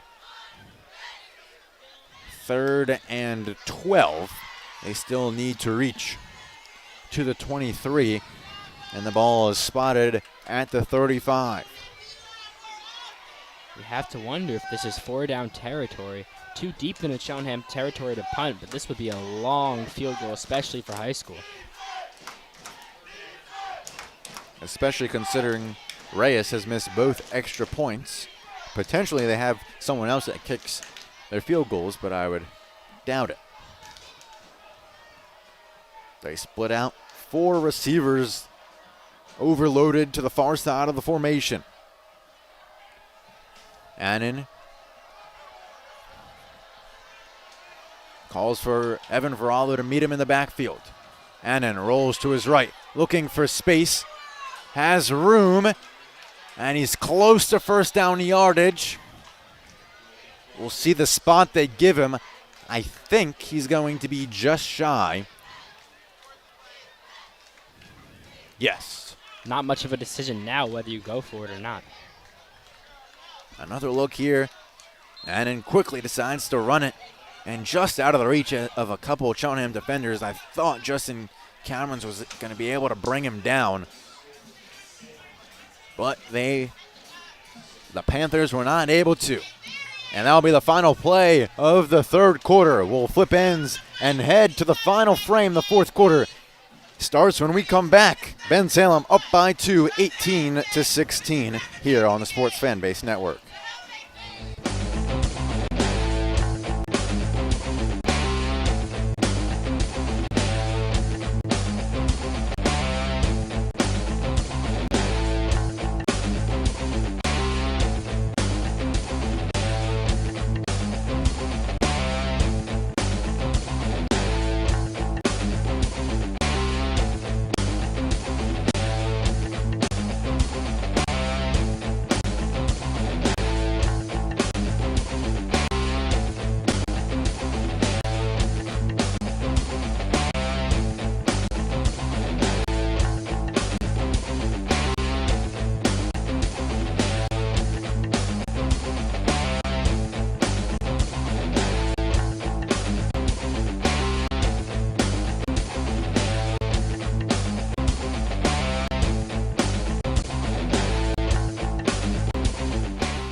A critical play to start the fourth quarter. The teams have flipped sides is now Bensalem going left to right. And Bensalem is going to take a timeout out of the quarter break. And that is not what you want to see if you're the Owls. So we'll step aside for just a brief break, and hopefully then we'll get to the fourth down play on the Sports Fan Base Network.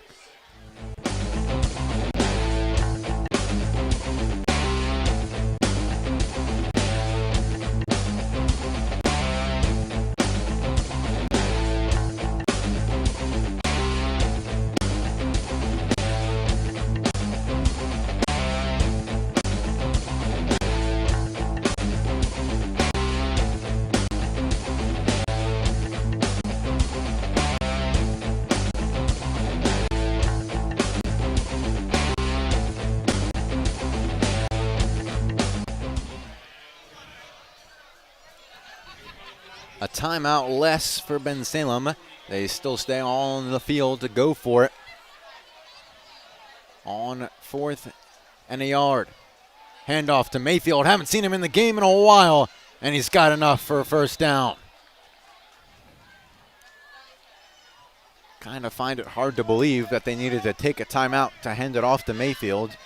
Nonetheless, they get the first down. Mayfield is a very situational back. I mean, he slots into every situation. He can run for a yard if you need him to get a yard. He can break away if you need him to break away. Anything you need, Mayfield can do it for you.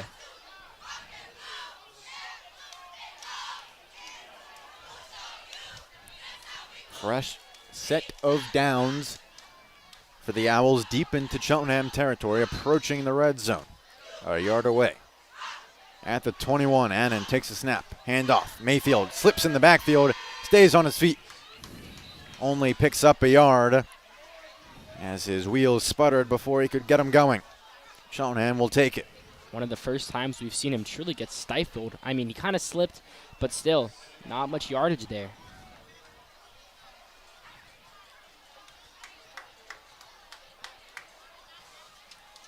Annan runs to the sideline. Gets the play, runs it back into the huddle as they form this half circle around him. They split out 4 to the far side. Varallo comes back to meet Baker in the backfield, now runs out. So Wildcat snap to Mayfield. Mayfield trying to find room on the outside. And he's taken down. A flag on the play. First time we've seen the Wildcat formation from the Owls. And this one's going to be coming back. And we'll set the Owls behind the chains. Or not, I suppose, if Cheltenham decides to decline it. Terrence Tolbert in his first year talking things over. And it looks like they will indeed go back and push them behind the sticks, but keep it at second down.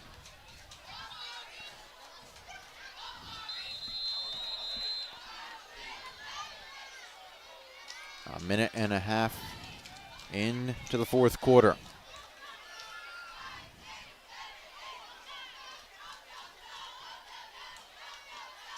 Annan, handoff, and a tackle for a loss in the backfield.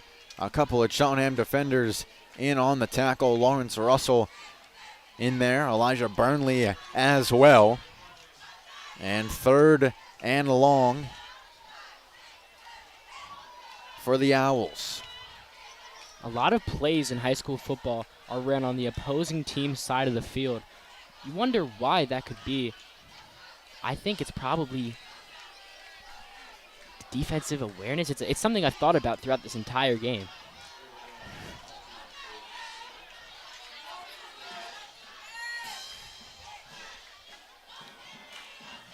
Third and 20. Annan drops back to throw. Stops just before the line. Throws. And it's incomplete. His intended target stumbled, but then got up, and it was right on the money.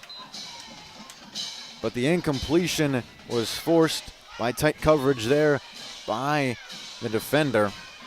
And we'll see what the Owls elect to do here. The line of scrimmage is the 31.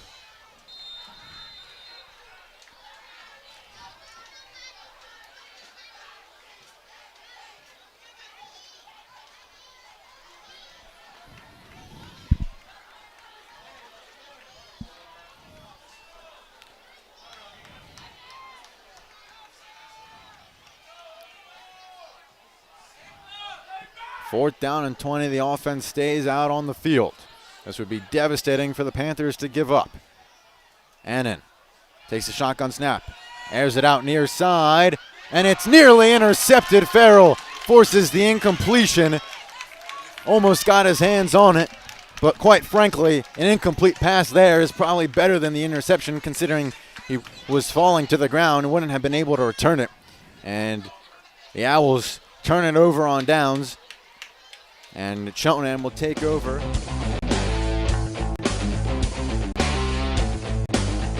With him stride for stride, no separation for Shane Varallo. Maybe there would have been a little space for the ball had it been thrown a little further, but nonetheless, Mackay Farrell was running with him step for step. And a good job by the Panthers keeping the deficit to 2. A field goal and you have the lead. A very good spot here for the Panthers.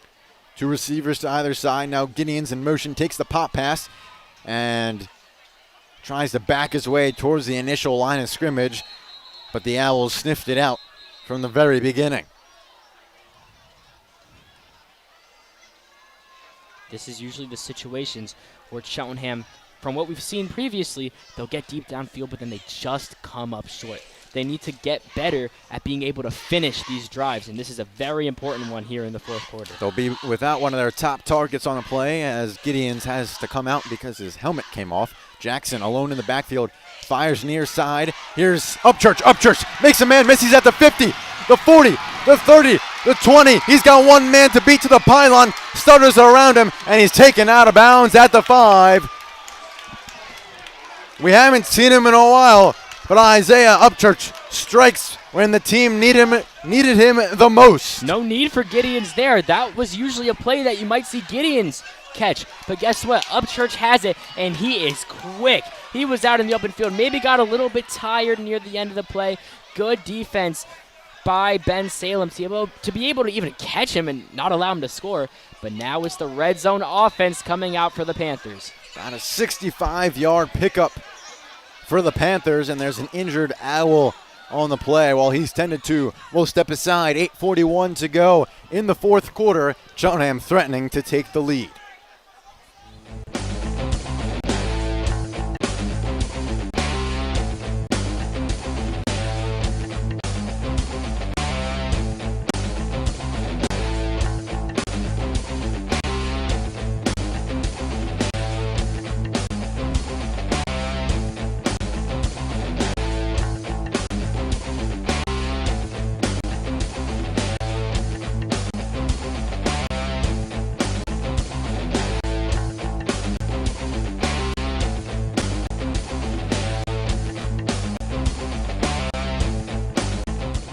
Cheltenham deep into the red zone.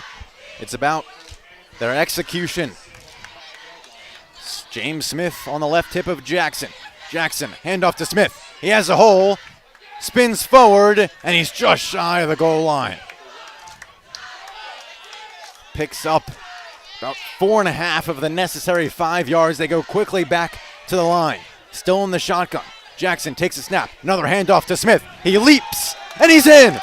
Touchdown, Panthers. They retake the lead with 8:18 to go in the fourth quarter, and a flag flies late, very late, and I think it's going to be some sort of unsportsmanlike conduct, some sort of dead ball foul.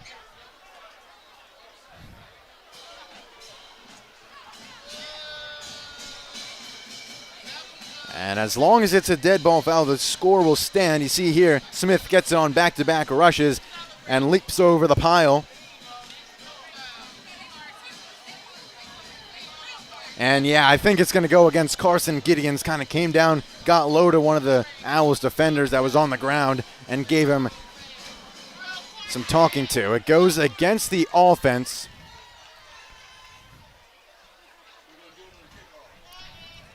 And it's going to be enforced on the kickoff.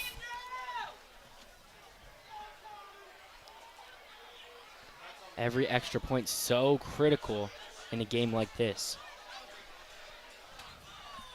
It's a 4-point lead right now for Cheltenham.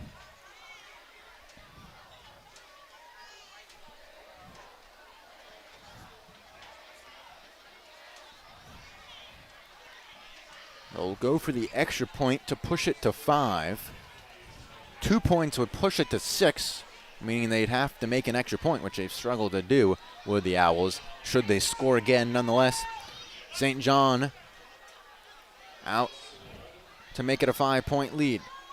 Lawrence Russell gets it down on the tee, and St. John knocks it through comfortably. 23-18, the Panthers lead by 5 with 8 minutes and 18 seconds left in the final frame. Penalty is being enforced on this kickoff, so look out for possible good field position for Bensalem. The Cheltenham defense has come up very big recently, and they'll look to do it again here. Last possession for Bensalem, they got all the way to the Cheltenham 35, and they still weren't able to score. Cheltenham can get stops on both sides of the field. They just have to continue.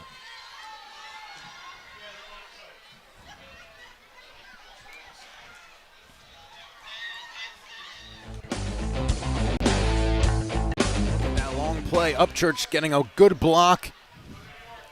No, almost fumbled the ball as he was running, and finally taken down inside of the 5. And that set up Smith to dive over the pylon, over the goal line, and get in on his second opportunity after a big pickup right next to the goal line on the first down. He converts on second down.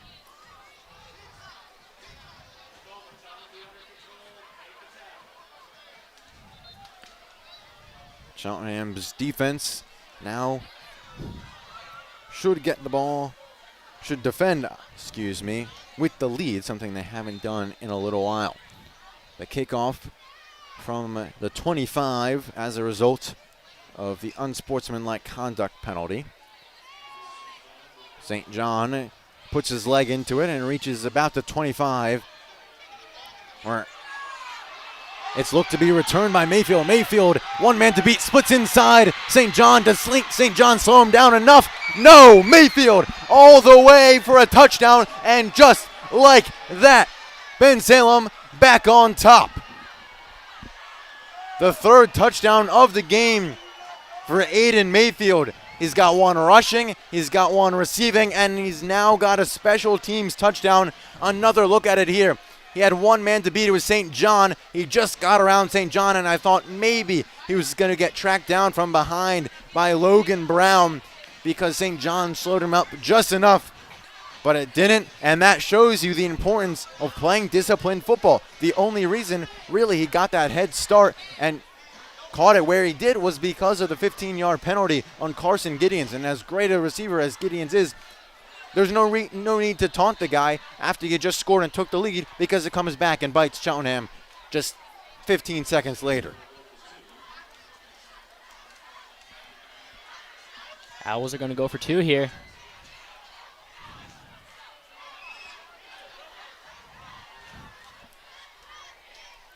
Annan in the shotgun. Rolls to his right. Going to try to run it himself. And wins the race to the pylon. But I don't think it's going to count. The last time they had a 2-point conversion, too, there was a flag that pushed it back. Noticing a trend here for the Owls. And it does indeed go against the Owls. Last time they elected then to kick it. However, the kicker now is 0 for 2 from the extra point spot.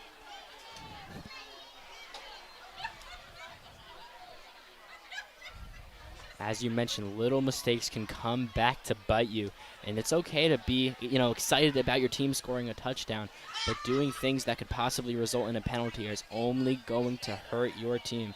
And now the Panthers are losing, but not much time was taken off the clock at all. I mean, only 15 seconds, didn't even run a play. So now we'll go for the old 2-point conversion from the 17-yard line or whatever it is, and it might be even further than that. That is not a lot of trust in your kicker right there. False start. It's going to push him back even further. And lackluster execution so far for Bensalem on these extra points and 2-point conversion opportunities.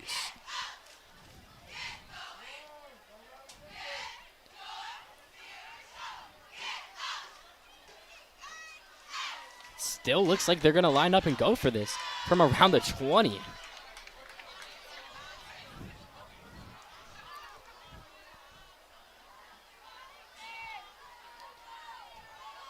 Annan takes the snap, rolls to his left. Another flag flies. Annan flips his hip, looking for an option. Back towards the middle of the field, surveys. Finally throws, and it's incomplete in the end zone. Pass incomplete. But we have to see what the next flag is. And assuming it's on the Owls, Cheltenham will just decline and look to get the ball back on offense.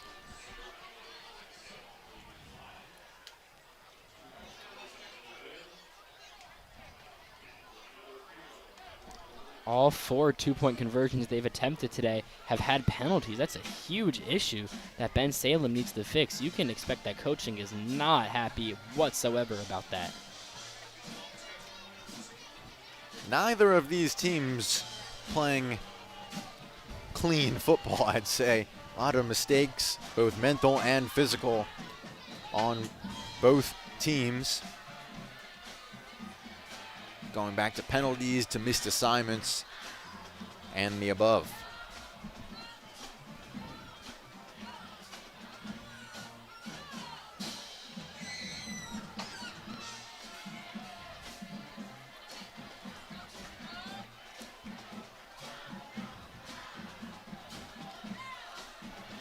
Bensalem will kick it off from the 40.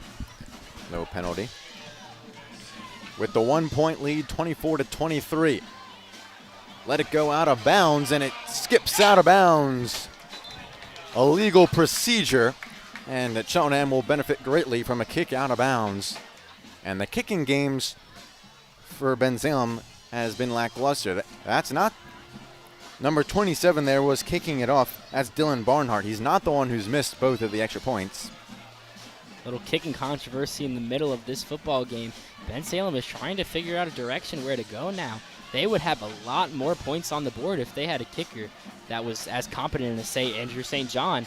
And we'd probably be looking at more like a 5-point game, because I can think of 3 different occasions that they have left points on the board.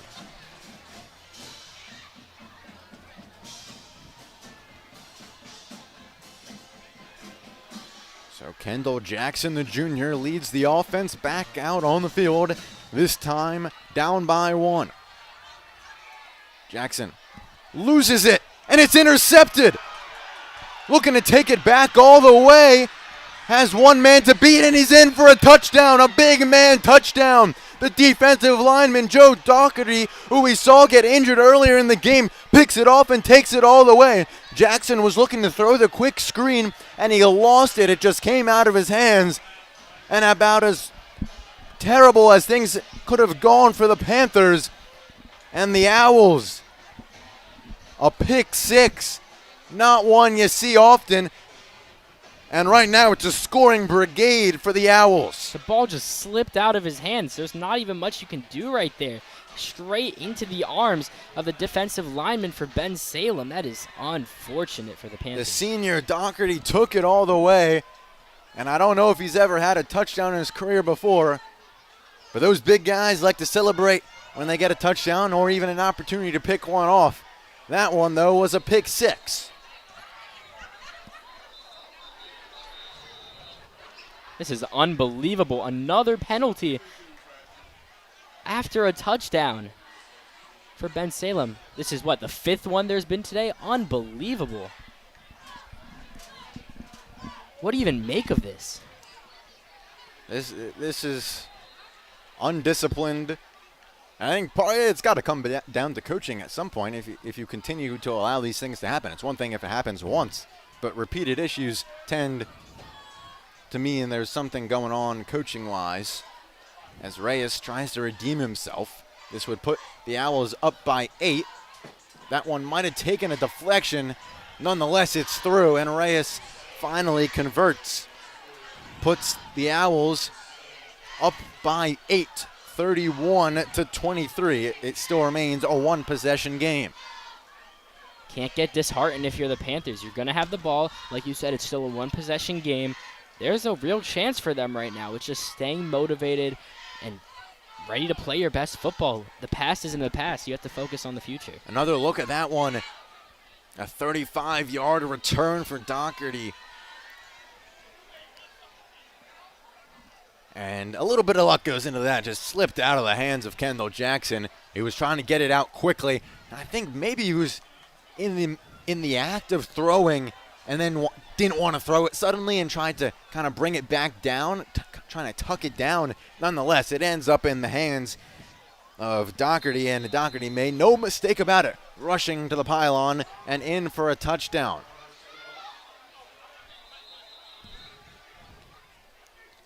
Kickoffs have been shaky so far for Bensalem. Cheltenham can try to take advantage here of a wounded special teams, it seems.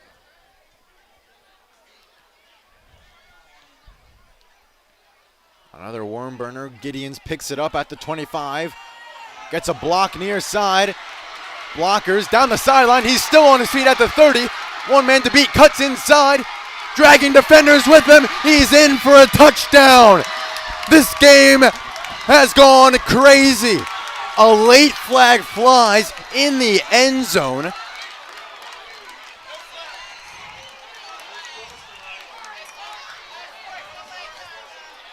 But you'd imagine the score still stands. And Gideonss in for the touchdown on the 75-yard return, dragging a defender at the end there with him. You take another look here. He thought at about the 50 he was going to get bottled up, stayed, tiptoed the sideline, and makes the defender miss, and then just carries him with him. Gideonss backplate hanging on by one strand, takes it all the way to the house. And this one has become a shootout after not much scoring, only 12-7 at the half.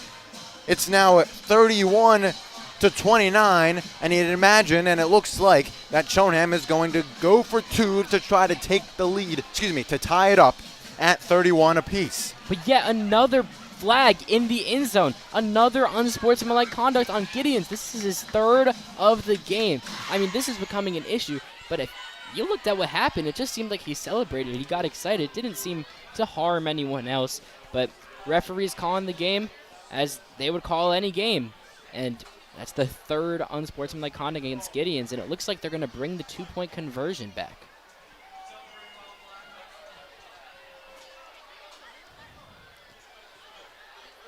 And that,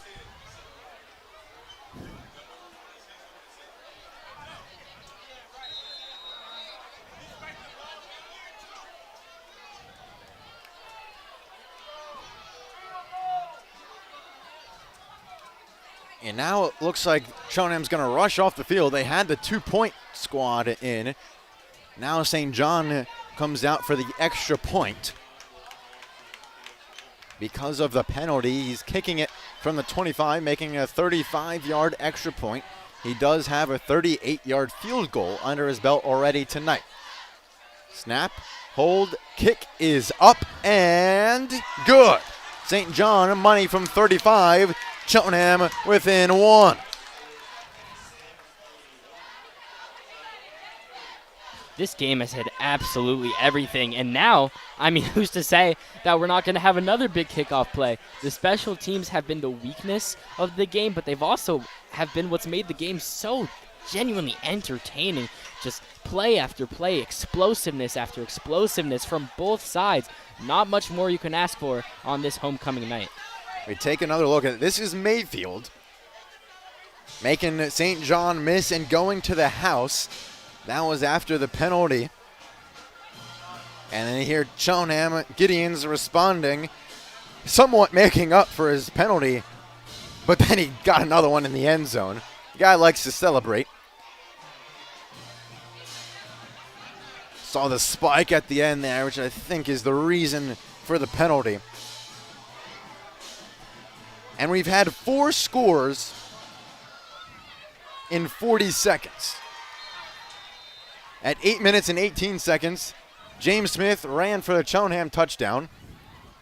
Then 15 seconds later, there was a return. We'll pause to make sure there's not another one. Annan taken down at the 35. And finally, there's not a kick return touchdown. To pick up where I left off, that Smith touchdown put Cheltenham up by 5, 23-18. Then Aiden Mayfield responded 15 seconds later with a kick return touchdown, but the Owls did not succeed on the 2-point opportunity. That put the Owls up by 1. Then 11 seconds later, it was the Dockerty pick 6 that put the Owls up by 8. And then where we stand now, the Gideonss 75-yard touchdown kick return. And out of all of that, the Owls remain ahead by 1. This rush up to the 40-yard line. Slowly restoring ourselves to a normal game of football. Big pace switch up, it seems, after all this energy, all this crowd burst, to go back to this calm football. I mean, this is what football is, but it's crunch time. There's around 7 minutes left, and both teams are going to try their very, very hardest to win this game.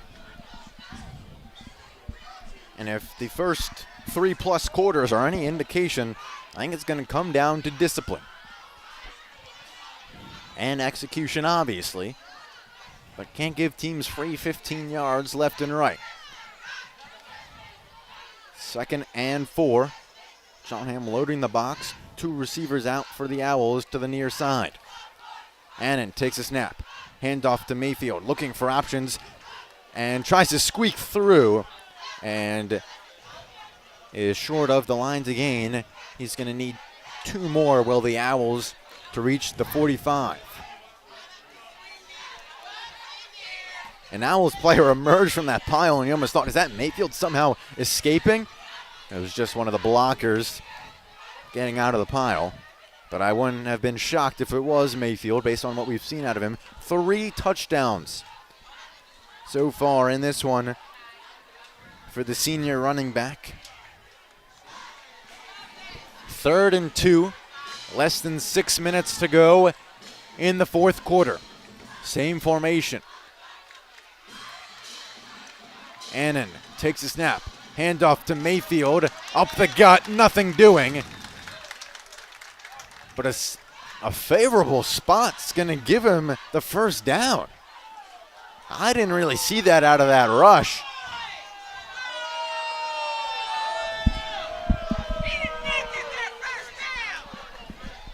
And I think the near side sideline, or the Cheltenham sideline of parents, very much so agrees that that's a poor spot. That's what happens when you get in those short yardage situations. You can get helped out by a spot when you only need those 2 yards. Nonetheless, 1st and 10 at the 45. Annan facing pressure, trying to evade, and he's shot out of a cannon. He's at the 30, the 20, the 10. He's gone.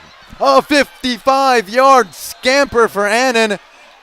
And long touchdown after long touchdown. Bensalem with the latest.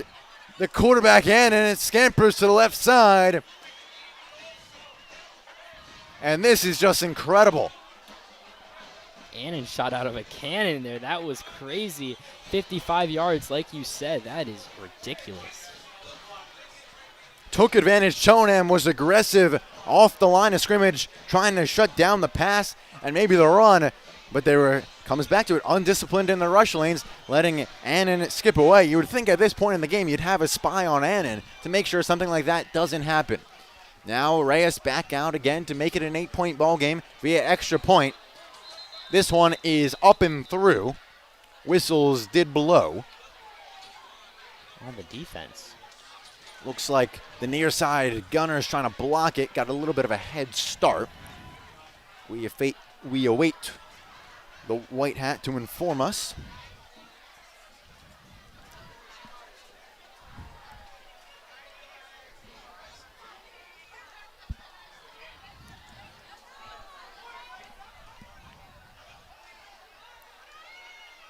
A tick below 5 minutes.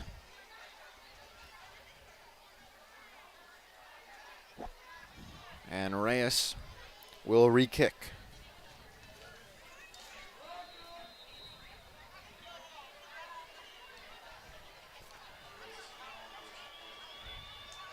Snap, hold, kick is up and good.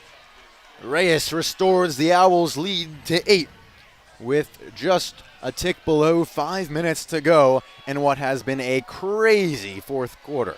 You still can't count out Cheltenham. I mean, you look back at this play over here by Annan. He really just found the one hole there was, and he's just faster than anybody, getting straight into the end zone, 55 yards for the touchdown. And somehow scoring within 3 minutes of the last score is still a slow pace for this game based on what we've seen in this fourth quarter.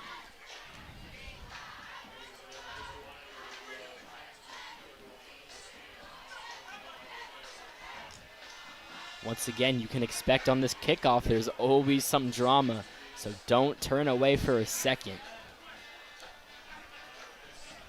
There's been plenty of action throughout the game, but especially in this fourth quarter here on the Sports Fan Base Network, right here on YouTube.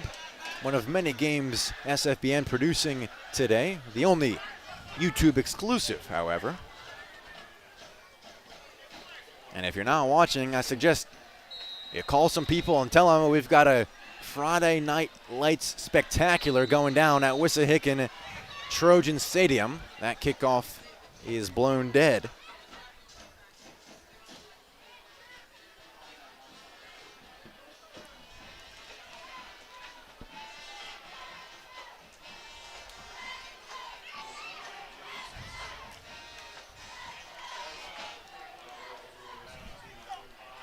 Goes against the kicking team. So another opportunity potentially for an additional return. Barnhart kicks it. James Smith catches it about the 15. Smith up the middle, splits through a couple of defenders. He's at the 40 and taken down there. A solid return of 25 yards for Smith up the gut. And good field position as the Cheltenham offense takes over with 4:51 to go in what's been a wild fourth quarter that we've seen a rushing touchdown, a kick return touchdown, a pick six, another kick return touchdown, and another rushing touchdown. 5 touchdowns in the fourth quarter, all of which happening in a span of 3 minutes and 19 seconds. 5 touchdowns in 3 minutes and 19 seconds. So stay on the edge of your seats. Cheltenham, 2 receivers to either side. Jackson takes a snap. It's a handoff here to Smith, and he's bottled up. Maybe gets a yard past the line of scrimmage.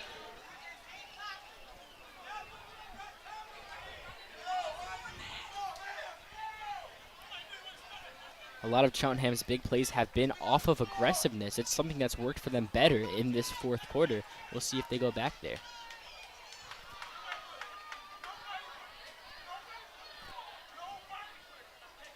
Jackson drops back to throw. Looking near side, has Upchurch. Upchurch couldn't haul it in. Might have heard the footsteps of Evan Varallo creeping up, looking to lay a big hit.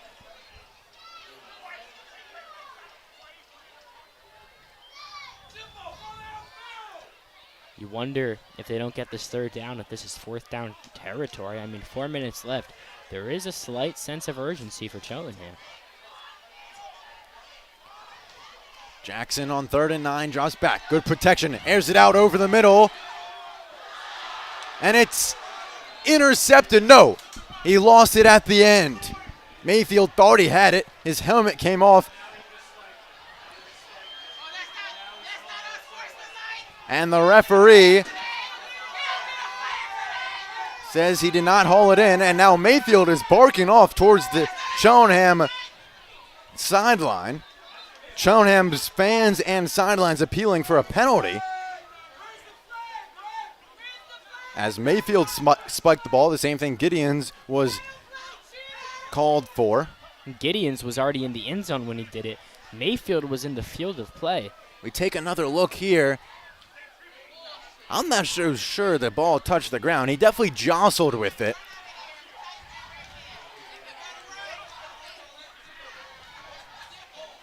They're going for it. And Bensalem wants to talk things over. They take their second charge timeout of the half, leaving them with one remaining. Cheltenham has all three.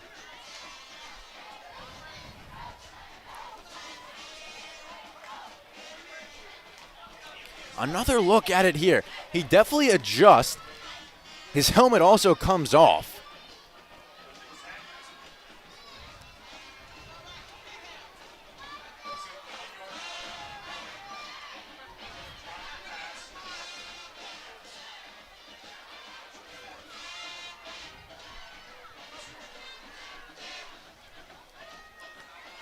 So 4th down when the teams come back out onto the field.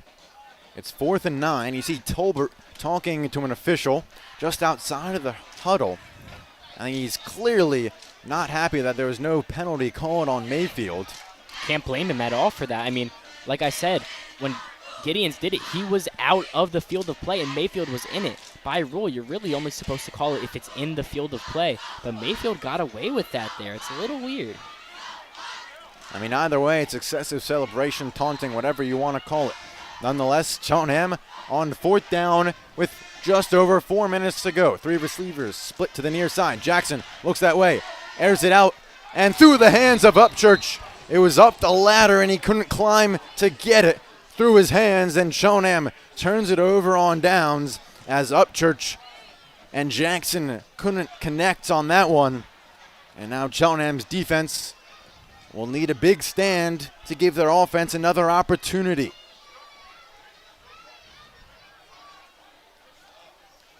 Upchurch clearly upset with himself on the sidelines for not being able to come up with that one.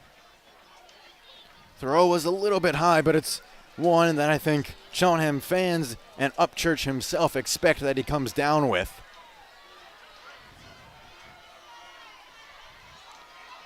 But with the way that this game has been, this is far from over. Still 4 minutes left. Don't be surprised if we still see some insane action. Turnover is always a possibility. Annan, handoff to Mayfield, up the gut. Falls forward for a solid gain and give him 4. And Cheltenham takes their first timeout. Yeah, I wouldn't be surprised to see Bensalem try to take some time off this clock. Cheltenham just took their first time out of the half. Maybe they'll take quite a few more, and maybe, hey, they'll run out soon, and Bensalem, they would love to be able to run this clock down and not have to worry more about chaos. Absolutely. We're going to stay right here on the Sports Fan Base Network. Make sure we don't miss any action. Bensalem up by 8, 38-30 over Cheltenham. And what's been a wild fourth quarter and second half overall.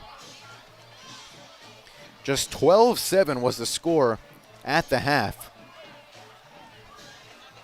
Bensalem up by 5. And now Cheltenham has scored 23 points. Bensalem has scored 26. So 49 points in the second half. Annan, handoff to Mayfield. pushes the pile. Still short. It's 3rd and 1. And Cheltenham will take their second timeout, evening up the teams when it comes to timeouts.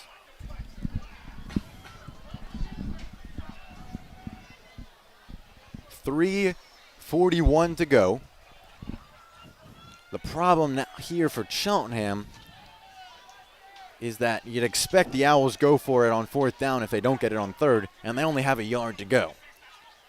And you'd imagine this ball is not going in the air, and it's staying in the hands of either quarterback Miles Annan or running back Aiden Mayfield, as it has been most of the evening.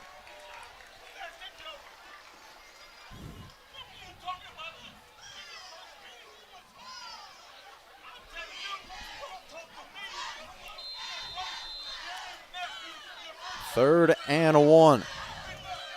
Handoff to Mayfield, goes forward. Ball comes loose at the end. Oh my goodness! No whistle. And Cheltenham, for the meantime, has recovered a fumble. Coming up with it was Jason Crabb. And the officials talk it over, and it's Cheltenham ball. And what else would you expect out of this one from Wissahickon Trojan Stadium?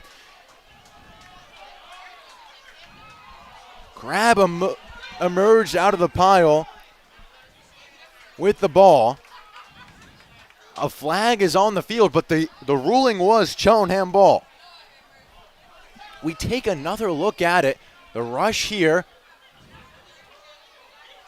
Just so many bodies in there. It's hard to tell who knocked it loose, but what I will say is it did look like it got knocked loose. I just couldn't identify who knocked it loose. Crabb certainly picked it up. And just like that, a second opportunity at... Because there was a horse collar tackle at the end of the play, so they're going to move forward 15 more yards. Or I believe it's 10 more yards, excuse me. But this is a big, big, big break for Cheltenham. 3.5 to go in the fourth quarter. Whistles blow yet again. I mean, you said it yourself. When the ball is going into Mayfield's hands on the 3rd and 1, you're almost sure that he's going to get a first down. But the best case scenario for the Panthers, a fumble that they recovered, and they are right back into this game.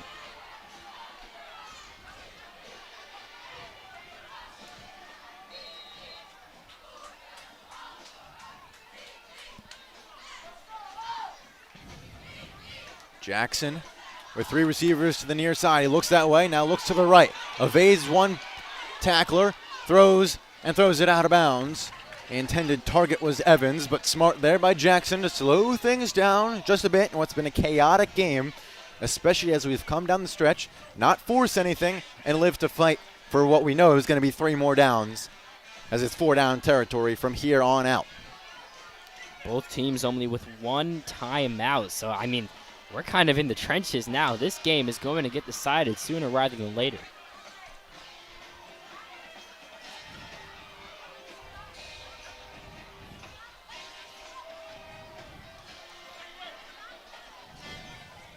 Trips bunch to the right side of the formation. Jackson in the shotgun. Drops back to pass.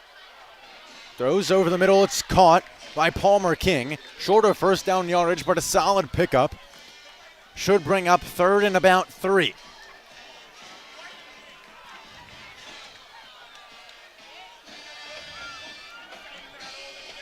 I will say the Cheltenham crowd has traveled well, considering this is a home game, but at Wissahickon Stadium. Jackson takes a snap, looks near side, fires, and a diving catch. No, it pops loose at the last second. There was 2 receivers in the area, both Palmer King and Upchurch. It was Palmer King who laid out to get it and just could not control it through the ground. That's one of those where the ground knocks it loose, but you have to maintain the catch through the ground, as we famously see quite often in the NFL. And this is To this point, the biggest play of the game. 4th and a long 3, 2:46 to go. Jackson, the junior quarterback. 3 receivers to the near side. Looks that way, fires. 2 receivers in the area. Does either one of them come up with it? Yes! Again, it's Upchurch and Palmer King running around essentially the same area, and somehow, some way, Palmer King able to come up with it. That was dicey, but the official was right there on the spot and had no hesitation. The clock continues to wind. Cheltenham content to use a little time. They don't want to give Bensalem all this time to score again. 2:15, handoff to Smith. Smith up the gut, making guys miss. Still on his feet, inside the 20, to the 15, down all the way to the 14, and enough for a first down for the Panthers. What a run by Smith, as you see here. He just takes it and he finds, it's all about the guys just finding the one hole they can get. And he ran just in between defenders from Bensalem, getting the first down, and the Cheltenham Panthers are once again in the red zone with a good chance to score. Just around 2 minutes left in this game. Jackson takes a snap, looking left, fires, it's intercepted! And again, Cheltenham falters in the red zone. Intercepted at the goal line by Amir Gray. A solid return as well. We'll take another look at it. Jackson lets it fly. Upchurch kind of falls down, but it was well behind him anyway. And Cheltenham, after getting a second chance at life, storms down the field. Solid play after solid play, mixing run and pass. And they turn it over at the goal line. They only have one timeout to stop the clock. They're going to need to pray for another forced fumble. And now Bensalem takes their final timeout of the second half.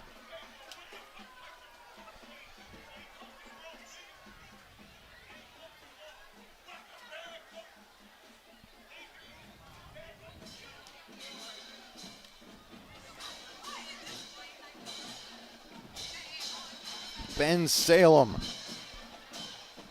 holding on now to the 8-point lead.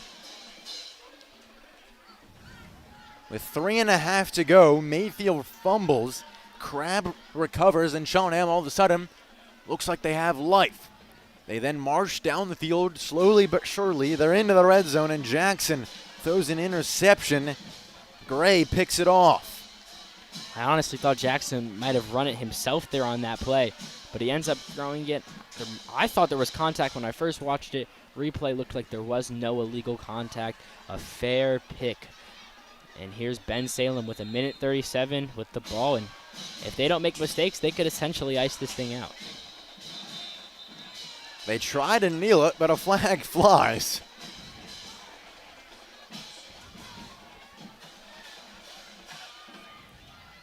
And it's a false start, it looks like.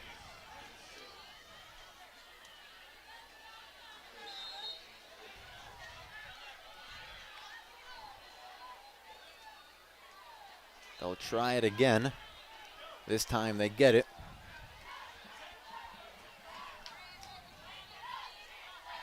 The clock winds below 90 seconds to go.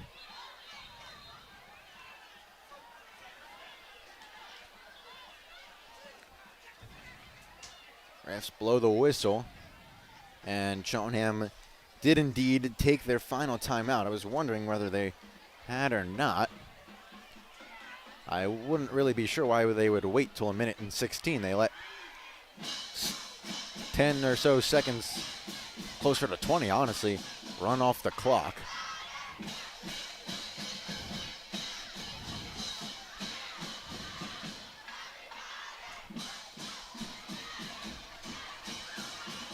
it might just go down as another game that the Panthers could have won, a one-possession game that there were just missed opportunities. So many of these this year for the Panthers. Another kneel down. They'll have to likely do that one more time to seal the victory. Will the Owls?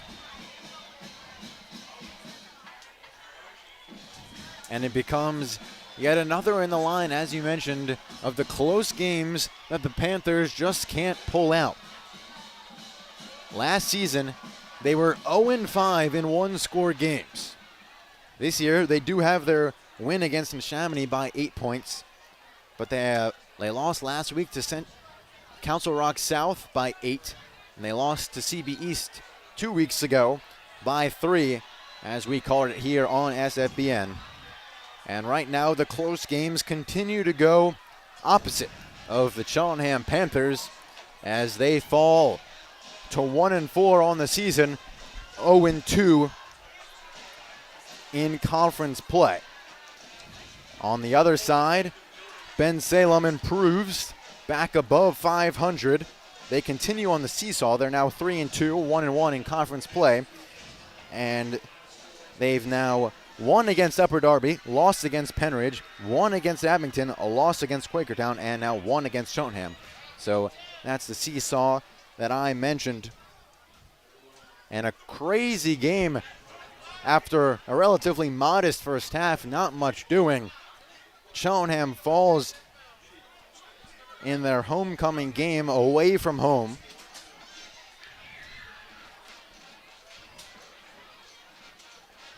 We'll take a final recap of all the touchdowns throughout this one. It was Mayfield, a short run. Then Jackson connecting with Gideonss on the intermediate pass.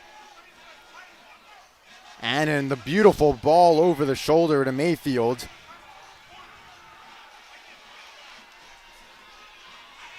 And then the run by Farnsworth down the sideline for a touchdown.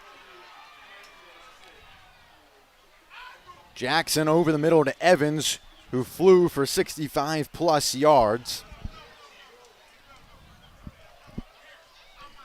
Then the Mayfield kick return touchdown, one of 2 kick return touchdowns we saw as Mayfield goes all the way. Then Gideonss responded. And here's that pick 6 for Dockerty. Falls into his hands, and no one happier at that moment to catch a touchdown pick 6. You see the Gideonss kick return touchdown, and he's seeing all these score in the bottom of the scoreboard. It's saying fourth quarter. That's because there's been a lot of scoring in the fourth quarter. In the second half overall, 26 points for Bensalem, 23 for Cheltenham. There you saw Annan, the long run. And we come back to live coverage. And that's going to do it for our coverage here on the Sports Fan Base Network from Wissahickon Trojan Stadium. I will give an update before we go. Cheltenham Stadium, their home stadium, will not be ready by the end of football season. So their next scheduled home game was supposed to be versus Upper Dublin. That's now going to be at Upper Dublin. And then the next 2 years, Upper Dublin will come to Cheltenham to even things out. And their senior night, later down the road, will be at Springfield Montgo, about a 5-minute drive from Cheltenham's home stadium. But that one we will have covered here on SFBN. Upper Dublin game we will not. Bensalem heads next week to Council Rock South. Cheltenham heads to Souderton as they look to pick up another win on this season. I'm going to thank everyone for tuning in to this crazy matchup. I want to thank our producer, Jack Byrne, and our camera operator, Ryan Mitchell. On behalf of my color commentator, Lev Suker, I'm Zachary Feinberg, saying have a great rest of your night and a weekend.